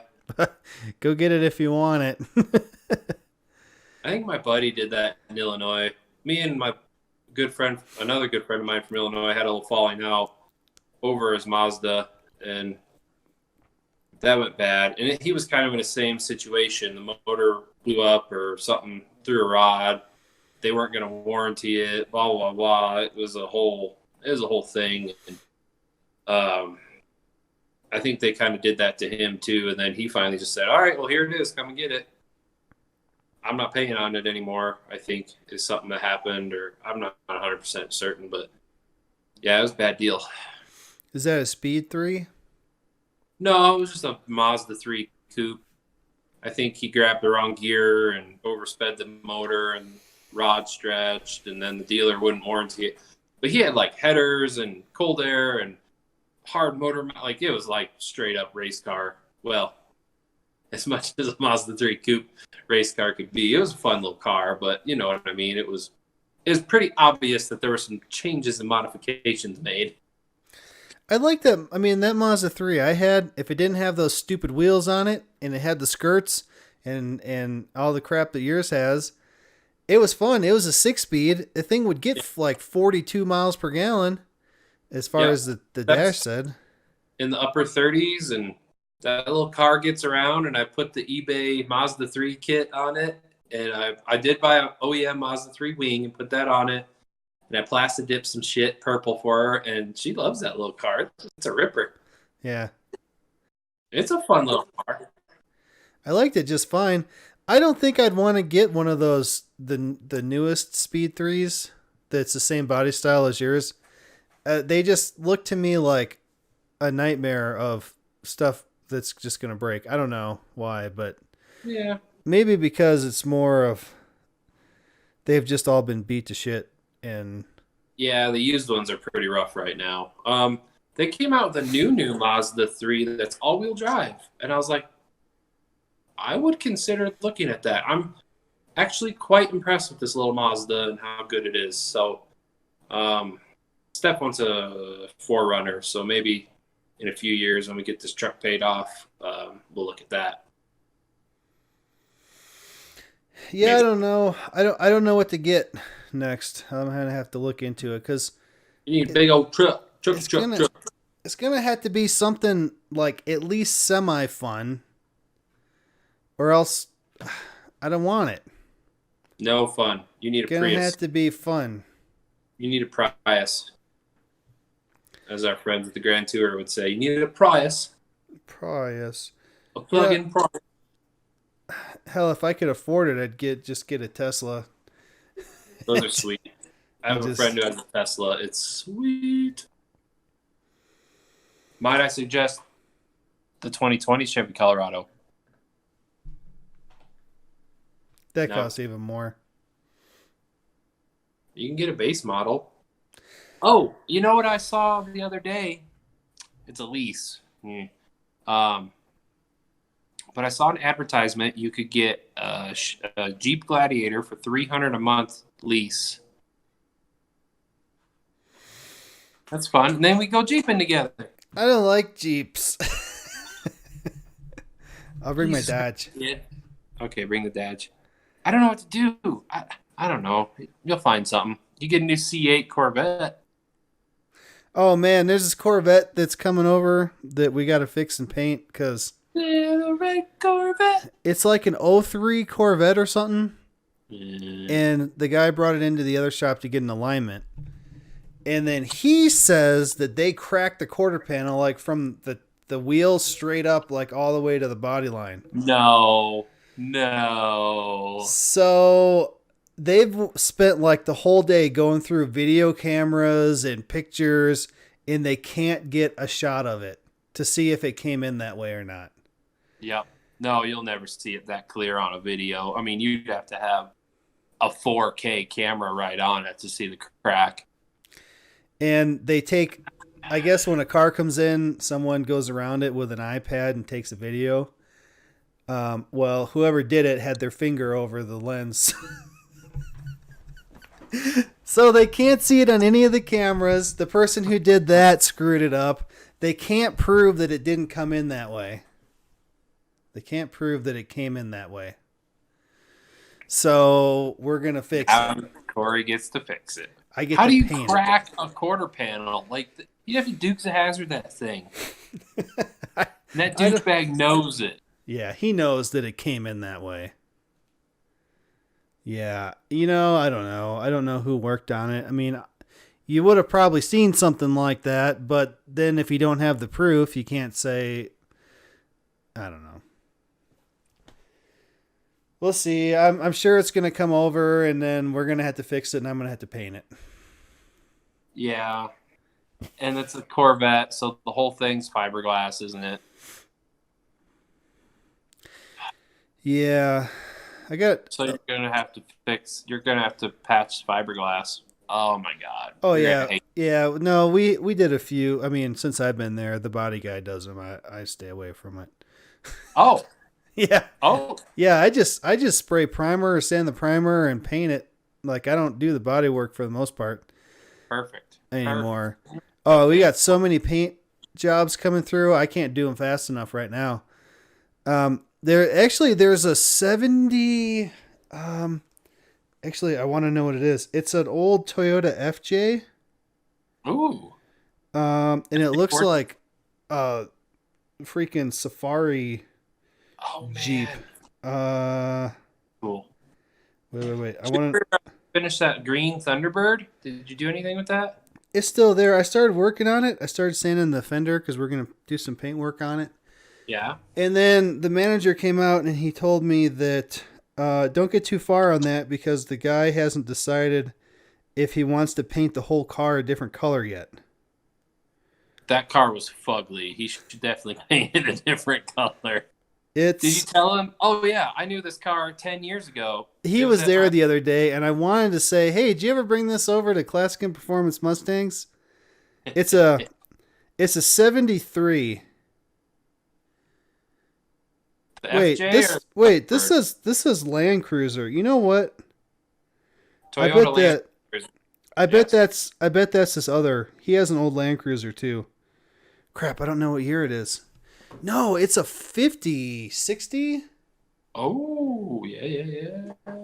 I mean, it looks like something that you would see on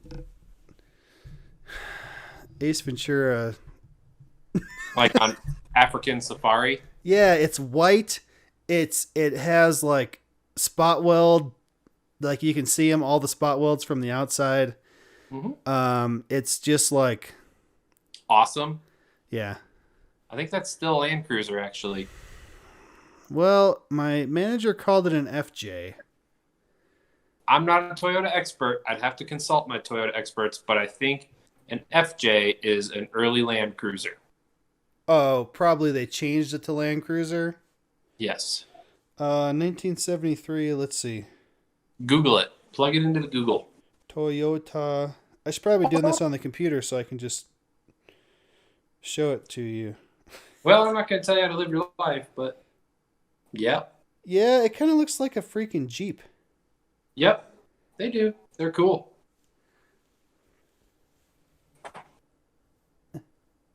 Yep. It's an FJ. But nice. yeah, they call them cruisers FJ. It's just a thing. I'm not a Toyota expert. That's I'm what sure it came up. Get up here and tell us all about it. Toyota guys, I'm expecting you to tell us where we fucked up. Tell me about it. I think it's older. I think he has a Land. No, it looks more like this. Wait. Send me a picture of your junk. I'm going to be pissed. The dick pic? It looks the same. No, it looks like that's a bad picture. It says Land Cruiser. Mm-hmm. But that's more of what it's. Oh, cool. Yeah. There. So it's Yep. not as square shaped. It kind of goes to a point in the middle. Yep. In the front more.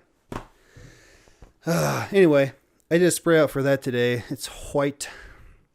White, like a creamy white or like Snow White? It's like a creamy. It's kind of like a more of a yellowy creamy white.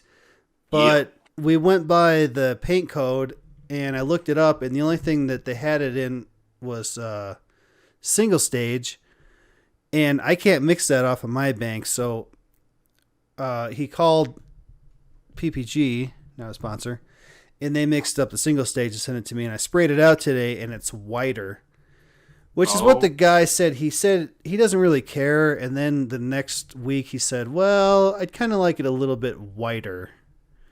So I think it's perfect. Well, that old paint yellowed over time. Yeah. So maybe that's the actual original color, and then it yellowed from age. So that'll be a cool project. Yeah, we looked it up. There was only like 2 whites, and one was like a blue white. Yeah. Yep. That really, really crisp white, like for the grill on the two-tone. Yep. Oh man, we're gonna be doing. Oh, that's what it was. That's what the 58 was. It's a BMW. It's one of those little tiny cars where the front opens, or something.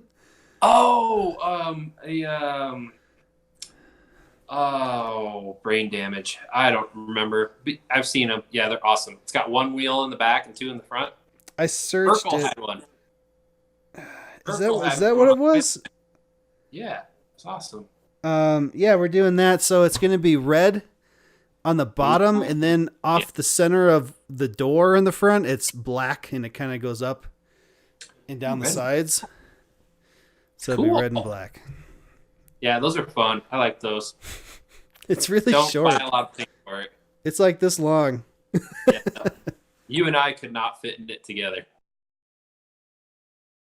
We could both fit in the Dodge. Yeah. I fixed a window today too. Did I tell you that? Yeah, I told you that. Oh. Doing good otherwise now that the steering's fixed and the drive shafts are fixed and the starter's fixed. Yeah, I'm gonna put some shocks and a thermostat in, because man, I don't start getting like heat that I can actually feel, that I feel like I have to turn it down until I'm about 4 minutes from work. And that truck used to like cook you out of it. That truck used to get nice and warm. When it gets warm, it stays warm. Yeah. But like, so after I got to work, it's cold, and then a line, and then like a section with a line in the middle. Yeah, like this is normal. If you're in here, you're okay. So like middle, a little bit towards cold, I'd say is operating temperature. Yeah. And it barely gets, so the cold line, and then there's this other line. It barely gets to this second line. Yeah.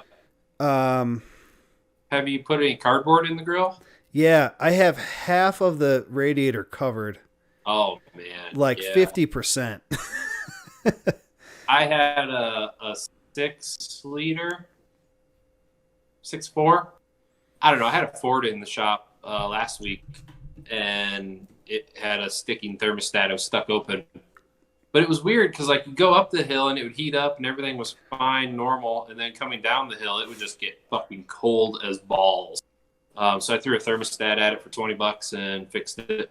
Yeah. It's going away soon. It's going to auction, but we haven't gotten the replacement truck. And the guy's just like, I just need heat for driving to Silverton. I was like, all right, we can get that. Yeah, I can do that. No problem. Yeah, it's well, it'll get to warming. It'll get warmed up now to what I'd call operating temperature, but half of the radiator's blocked off. So I mean, that can't be right. We never had to. That. I did We it never did that before. when I was at Furniture Row. It was kind of doing that, and I remember getting a little piece of cardboard and doing it, but I didn't drive it every day, so I didn't really care. Yeah. But never. We got that truck in 2000. We've had it for 20 years. And never once did we ever had to do that. So Yeah. that You could probably do that thermostat yourself. It's right there on the front, on the top. I was looking at it today because the Four kid bolts. the kid came over and he's like, "Man, I never looked at one of these before." So he's looking at it and I'm showing him stuff. What and kid was that? the kid at the shop, he's like 26. Oh, Jesus. God, making us feel old. But he's like Stupid. way better than I was when I was that old. He like takes his time and does stuff carefully and correctly. And I was just like, I don't fucking breaking shit. We were pretty good at that age, I thought. I thought we were fairly solid. Well, like I knew how to do it and I was trying to do it, but I'd always break something. And I wasn't that careful. Don't worry, he broke something too. He just didn't tell you. Oh, he broke some stuff. He so I think on Corvettes it was a 70 some when I started there. The caliper, they might have like a caliper or a piston on each side or something. Yeah. Well, it's a 2-piece caliper and it bolts together. Well, I don't know what he was doing. I remember him being under the car just like cranking on something and I didn't know what he was doing. Apparently he was cranking on that bolt that bolts the two sides of the calipers together and he broke that thing off. Oh, fuck. He also put the lift down when the door was open and cracked the door on the Corvette, and then we had to paint that non-billable. I mean, he's done some stuff, but he's like, I feel like I was never that careful with stuff, and I didn't really care like he Remember those does. brake lines you put on that 65 for that car show, and then Terry freaked out? Yeah, that's when I quit. Yeah, it was awesome. I mean, it was bad, but now it's funny. Because Pat was working on that car, and he said, yeah, everything's fit. Let's paint the engine compartment. So I painted it. Yep.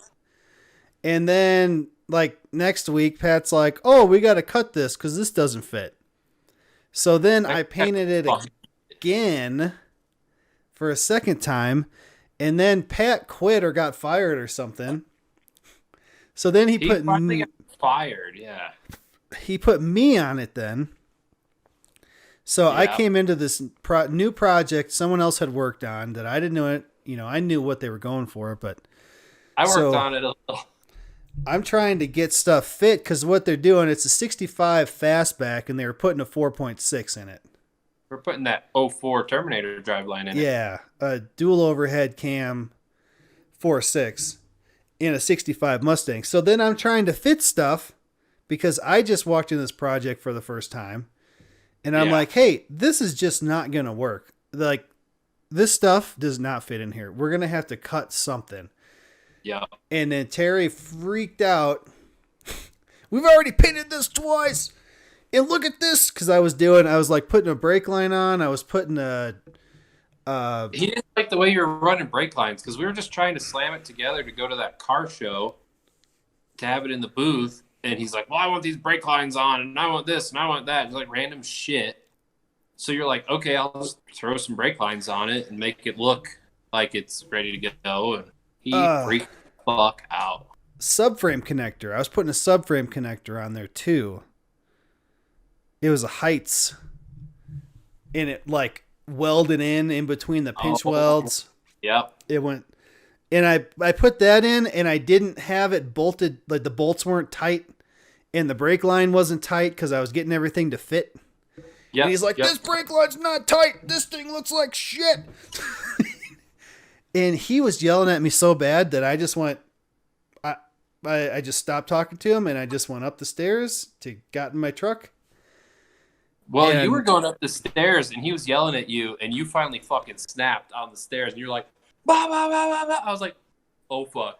And I'm under that black car that we put a 4.6 in, and I'm like, the oil pan was leaking or something after what's-his-nuts rebuilt it. And I'm like, oh, this is bad. This is bad. This is bad. And he was yelling at me, telling me how terrible I was because I was your friend and, like, all sorts of crazy shit. And I was like, this motherfucker is insane. This dude is straight off his rocker. I didn't say anything to him. Yeah, and then he was yelling at me the whole time, and then I went off on him. I got in the truck. I pulled the truck around the front, backed it up to the door, and it was like this far inside the door. And he ran up to it, jumped on the bumper, and bouncing it, going, get this piece of shit out of my shop. So I moved it forward this far, and then he shut all the doors to the whole place. Yep. And that's when I had to call the cops to get my toolbox. Oh, yeah, you had to call the cops, too. I totally forgot about that. You had to call the cops. Raw Dog had to call the cops. And then I quit 2 days later, and I had to call the cops.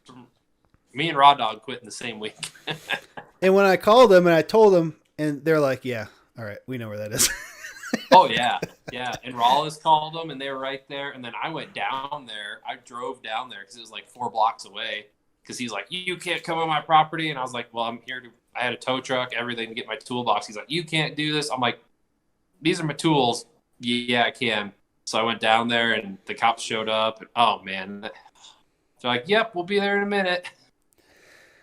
Yeah, but aren't you glad you worked there? No. Oh, man. See, it's so bad, but like that's where I started painting. That's where I learned how to paint. And that's what I do now. From you. That's what I do every day now.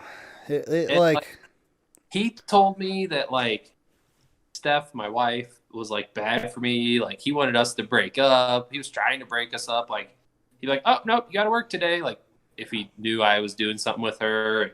Oh yeah, I remember that. All sorts of crazy shit. Damn. What a psycho. When who was that? Steph's friend had a Ferrari she was borrowing for the day, and they came and had a low tire, so I aired up a tire for him. No big deal, you know. Like, yeah, sure. They were like freaking out, and then Terry was like livid that I didn't charge him to air up the tire. I was like, it's air in a tire, you douche. Fuck off. He was a psycho. He was mad, I think, because it was a Ferrari, and it was awesome. There were 2 chicks driving it. He was all fucking worked up. It was hilarious. That made my day. I can see him just have a heart attack. Oh yeah, and all I did was air up the tire. Like he come run. They had left. He comes running out like, "What was that?" Blah, blah, blah. I'm like, "Oh, some chicks in a Ferrari just needed some air in their tire," and he's like, "What?" Oh, blah, blah, blah. And he like, I didn't tell him right off the bat that it was Steph and her friend. You know, I left that a part out. I was like, "Oh yeah, it's my girlfriend and her friend." He's like, "What? Oh, Ferrari girls." And his wife worked there, and he was like such a horn dog all the time. Were you there when them strippers came through? I don't think so then. Obviously not. Can I tell my stripper story? Did I tell this story yet? I don't know. So, the infamous Classic and Performance Mustang stripper stories. So I'm in my bay, which is on the west end, all the way in the back. There's like 4 diagonal bays, and then my 2 bays in the very back, straight at the garage door. And I'm working on 2 CUCVs, those Blazer things with the diesel engines and the shitty Army paint jobs. The camo, those were awesome Army paint jobs because we did them. Yeah. That video on my channel of actually me and Jared. I don't think you're in that one. It was a truck we painted, but Yeah. There's a video on my channel. I'll maybe link to it. That was a lot of fun. That we did have a lot of fun painting those. I remember those. I love that shit. So anyway, I'm back there. I have 2 of them next to each other in my bay, which is like the dark cavern of terrible. And I'm just doing my thing. I'm sweating something out, fighting something. And from like around these 2 trucks, on one side, you can't see my hand, one side comes this little girl. I'm maybe 18. And with PTs down the street, maybe is a big maybe. Maybe 16. Yeah. And she's wearing like what's a nice way to say what she's wearing? She's wearing a negligee. Okay. A very adult themed skimpy outfit. I was going to say exotic dancer themed attire. Yeah. Yeah. And she comes around the side and I'm like looking like, what the fuck is happening here? Like, I'm not sure what's happening. Like, am I being punked? What's happening? And she's like standing there. It's like, hey, like, I'm like, hi, what can I do for you? And out from the other side comes another one on this side of me. And I'm like, I'm thinking like they're punking me because Terry like to do stupid shit all the time, like just random dumb shit. And I'm like, something bad's about to happen here. And they're like, talking, like dumbass Valley girls. And then they hand me a little business card, and on it's like free lunch with your entry fee or something at PTs. And I'm like, oh, have a nice day, ladies. We'll see you. And they talked to me, and I think they talked to Jarrett. And Rawlis was probably there. I think Rawlis was there still. A couple other random people. And Terry was not feeling well. So he's sleeping off a hangover in the waiting room. Oh, yeah. Gout flared up, so he wasn't feeling well. You know what? He used to do that. Like, yeah. Yeah. Because he was a drunk. So he was sleeping one off, and they left, and not 2 minutes later, Terry comes running out, like, being a big old fucking idiot. Like, dude, what is your problem? And he's screaming and hooting and hollering about, there were girls, and they were wearing nothing, and they were in their naked underwear, blah, blah, blah, blah, blah, blah, blah, blah, blah, blah, blah. Like Terry does, like an insane person. And I'm like, yeah, here you go. Here's the business card. You and Jarrett can go have lunch down at PT's. And his wife, Michelle, worked the front counter for us. Like, what the fuck? How disrespectful to your wife to like be horn dogging it up around like in front of her. You're not even like trying to be like, all right, kids, come on now. Like,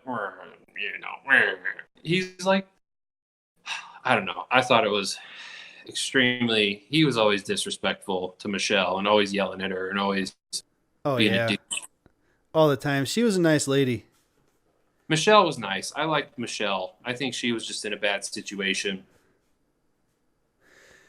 Man, you should hear these guys that I work with that used to work at another shop that I had to interview before I started at this one. They both used to work there, and man, they tell me stories about the owner and his wife.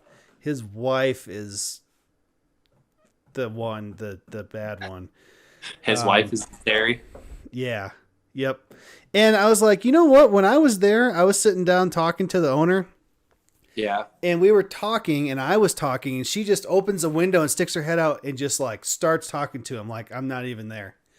And just right over me during the interview process. And then it was even something stupid like, are we going to take the BMW home today? Or, just something bitchy. Stupid. Yeah. And then the guys I work with now are like, yeah, she's the one. She's the bitch. Well, at least you didn't end up working there. Yeah, it sounded like that place would have sucked really bad. But they did more. Also, they did more exotic cars, old Ferraris and Lamborghinis and Porsches and stuff that you have never even heard of. Oh, you'll have to tell me off air, but I think I know what shop that is. But the place I work at now is more. I mean, it's still expensive no matter what you do. But it's not like They're not. you're not doing grand sport touring or not. What's the word I'm looking for? Concours d'elegance. Concourse, yeah. We're not like they would build like Pebble Beach cars and stuff and we don't do that. We build cars for like the working guy. Cool cars that work and run and do what they need to do and look cool. And you don't have to seal them in a vault and wipe them with a diaper. Yeah, cars that you see driving around on the street on the weekends. Real cars. Cars that you and me would bring in there even though we don't make that kind of money, but closer Cars than a place like that. Stuff you see at like Golden Super Cruise. Yeah, like real drivers. Yeah. Not like loaded on a trailer, push it with your white gloves. That's not saying that we don't have any cars like that. There's a truck there now, and my manager was just telling us the other day, because it's just about done, that the guy's got like $200,000 in it, just at our shop. It's like a 71 F-250 Highboy. But it's got a it's really way $200,000 on that. Yeah. Oh yeah. Whatever. It's really nice, but it's got like a 460 that the engine shop built. It's like over. You remember Jarrett? He had that Highboy. Yeah, it's way better than that one. All Highboy. Well, yeah, that's not saying a lot, but he ruined all Highboys for me. Just like Terry ruined "Country Boy Can't Survive," the Hank Williams song. Jr. I can't listen to that song because that was his ringback tone. Oh. I can't even hear that. I'm like, nope, get it off. Nope, gotta go. You just automatically hang up on him. Nope, They not play gonna. that on the country station here that we listen to in our shop some days, and I'm just like, nope, I'll be back in 5 minutes. Gotta go. I can't handle it. It's like PTSD. You just like. Yeah, like it'll ruin my mood for the day if I hear that shit. Everybody's like, fuck you. Is that guy okay? Yeah, he'll be okay in about 4 more minutes. All right. No, he's not okay. He has PTSD from working for Terry fucking Moreland. Fuck that guy. If you see him, punch him in the face for me, will you? Terry Moron. Terry Moron. Yeah, I had to look up. I think I was trying to do a application for something a while ago. I mean, if my boss is watching, I didn't do any application. So I was doing this application, and I had to get the number for Classic and Performance, and I was like, well, they've been out of business for years. Yeah. Or I needed the old address, so I put it in there, whatever, Evans Street, 1100 or something. And it brought up all of Terry's shit. So his gun shop closed, apparently. The Mustang shop moved to Colorado Springs, and then he is apparently living in the San Luis Valley down by the state line, way southern edge of it. And he is building a house, his bug out shelter, whatever the fuck he wants to call it, because he's a psycho. And he was trying to sell his services with his Bobcat or backhoe or whatever he was trying to use. But yeah, he was trying to sell his services, and I was like, oh, fuck this guy. Why can't I get rid of him yet? He used to drive that Deuce and a Half in, home and back to work. Oh, that thing was horrible, too. I think you took it around the block once, didn't you? Yeah, I got to drive it. I got in it, and I looked at the shift pattern, and I think I got into second gear, and I was like, nope, we're done.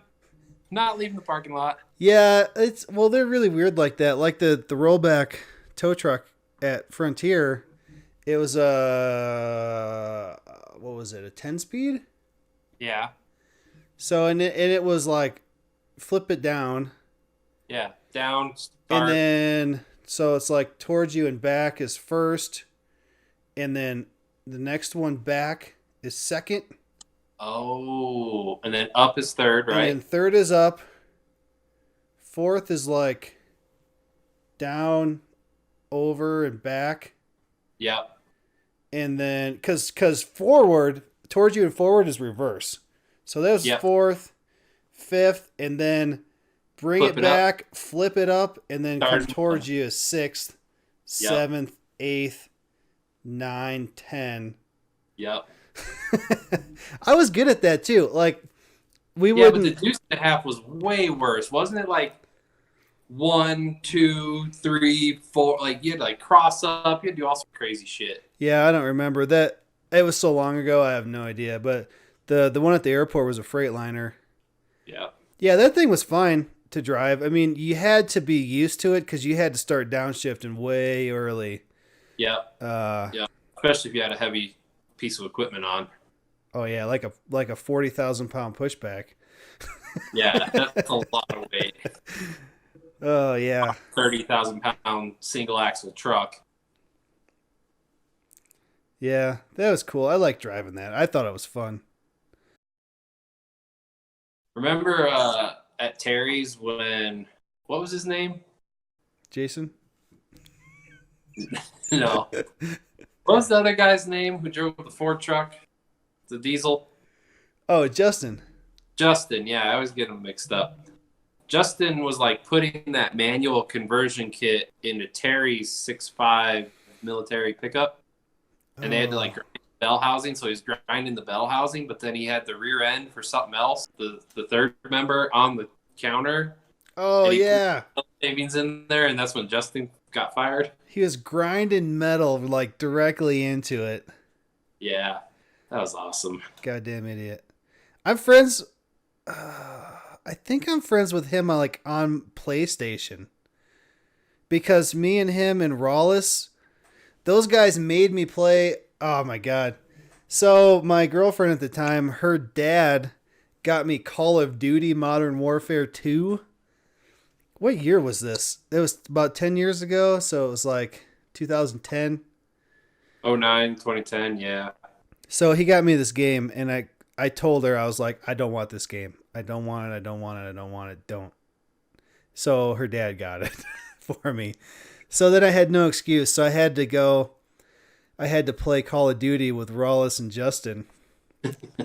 I played this game twice. I've never played it again. I hated it so much. Anyway, so Rawless and Justin were my friends on PlayStation. So he's still my friend on PlayStation. His name's Car Builder.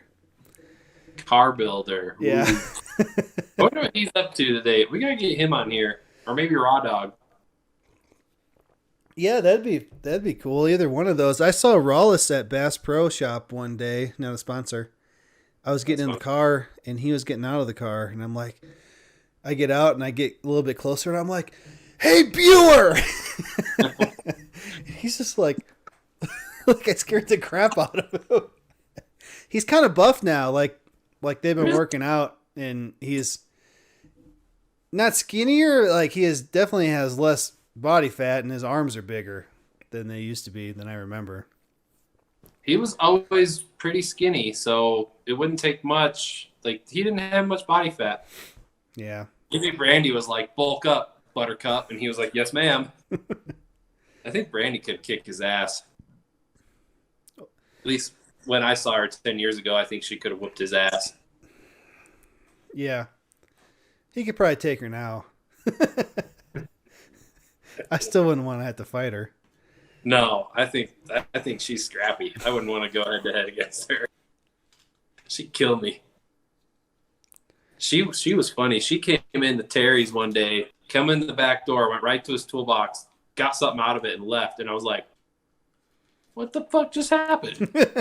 And Ross comes up, and I'm like, "You know her?" And he goes, "Oh yeah, it's Brandy, my wife." And I was like, "All right, cool. I don't want to fight her in a dark alley."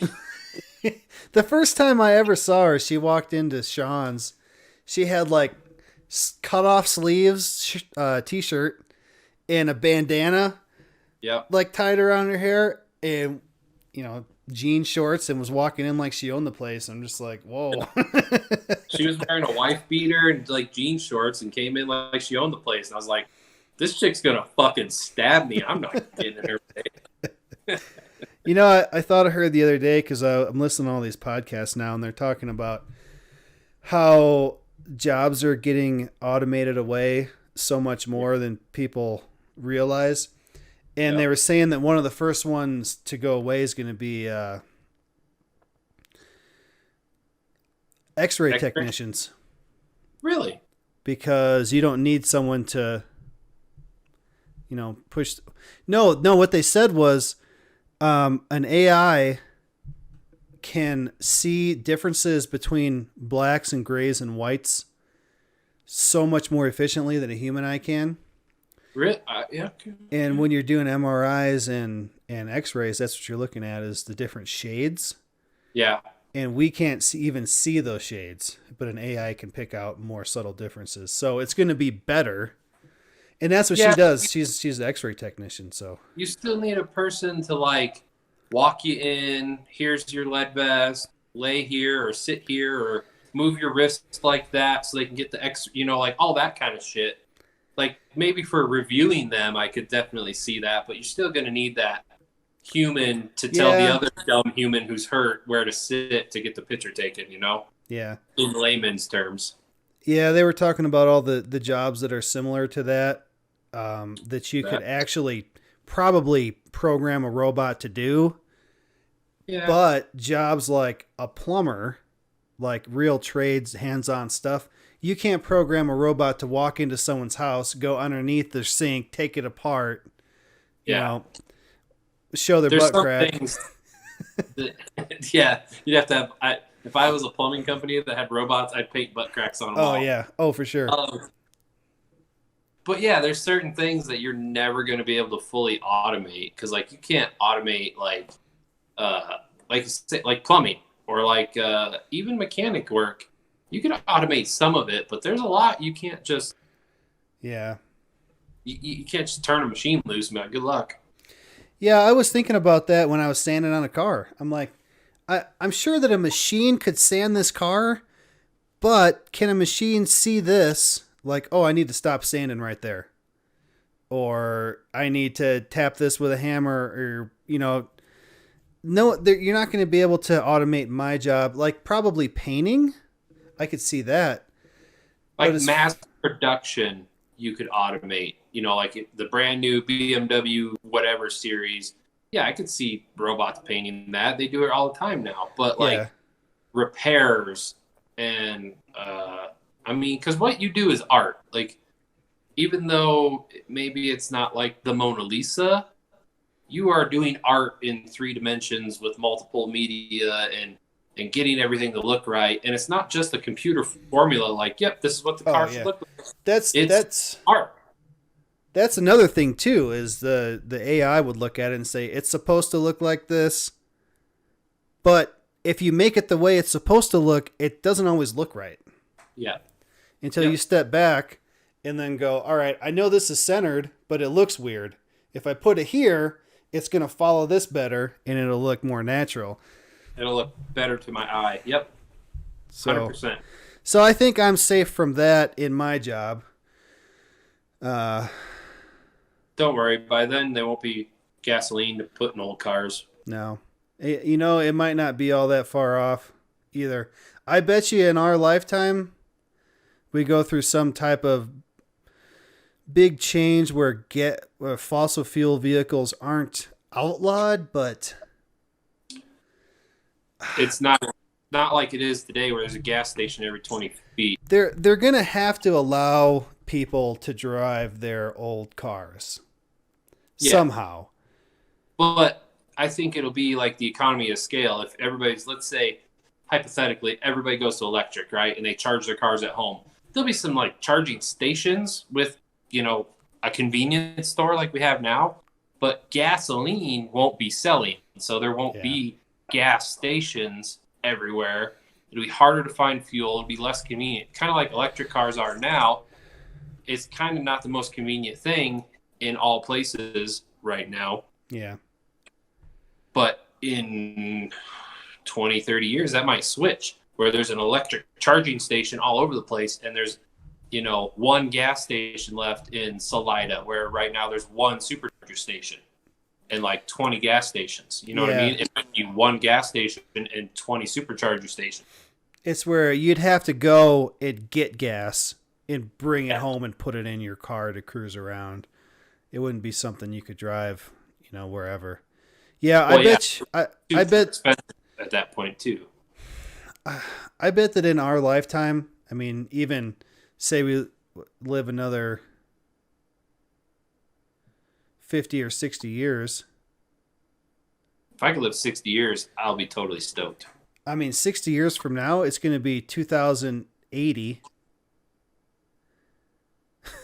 I don't think it's any type of stretch at all to think that in our lifetime we will see that fossil fuel powered vehicles aren't even sold at dealers anymore. Oh yeah, 100%, 100%. It'll be like Tesla now. Is kind of you got to go to the special Tesla store to get it. It'll be like, oh, you got to go to the special gasoline powered car store down at blah blah blah. It'll be like a retro quirky, like, oh, you drive a gasoline powered car? That's so quirky and cool. Whereas like now, like, my buddy got a Tesla. I'm like, oh, dude, this is so different. It's cool. And I honestly, I bet it's only like 20 years. Maybe at the most where something big like that's definitely going to have to happen. 10 to 20 years. Or they'll start phasing something in or out, or I give it 30. Because, like, if you think about it, you should be able to buy a car. Not everybody, but there'll be people holding out with cars for like 20 years. Mm-hmm. Like buying new and keeping it for 20 years. Like me, that little truck I had for 15 years before it finally got hit enough. Mechanically, it was great. Well, not that gasoline cars are going to go away or that all the stations are going to change so much, but that just there won't be any new cars being made that aren't just electric. I could see that. I think, there'll be something different. Because even if they started that today, it's still going to take 20 years to start phasing stuff out. Yeah. So, yeah, I don't know. Something's going to have to happen. Space. Well, we're over time here. Yeah, we've been talking for like almost 2 hours. Or no, 2.5 hours. I kind of feel like we got off to a little bit slow start, and then we got to the part where we're talking about something interesting, and then it's not like, all right, now we got to be done. Okay. All right, what else? I don't know. I'm out of it. It's been a long week. It's been a long couple of months, actually. Yeah, me too. Steph's super sick, and I feel bad. I'm trying not to get it, but my throat hurts. My kid was sick. He had the poops. Had lots of poops. That's the word. Well, he feels better. I'll have to tell him good luck with that. Good luck with that pooping. You're on your own.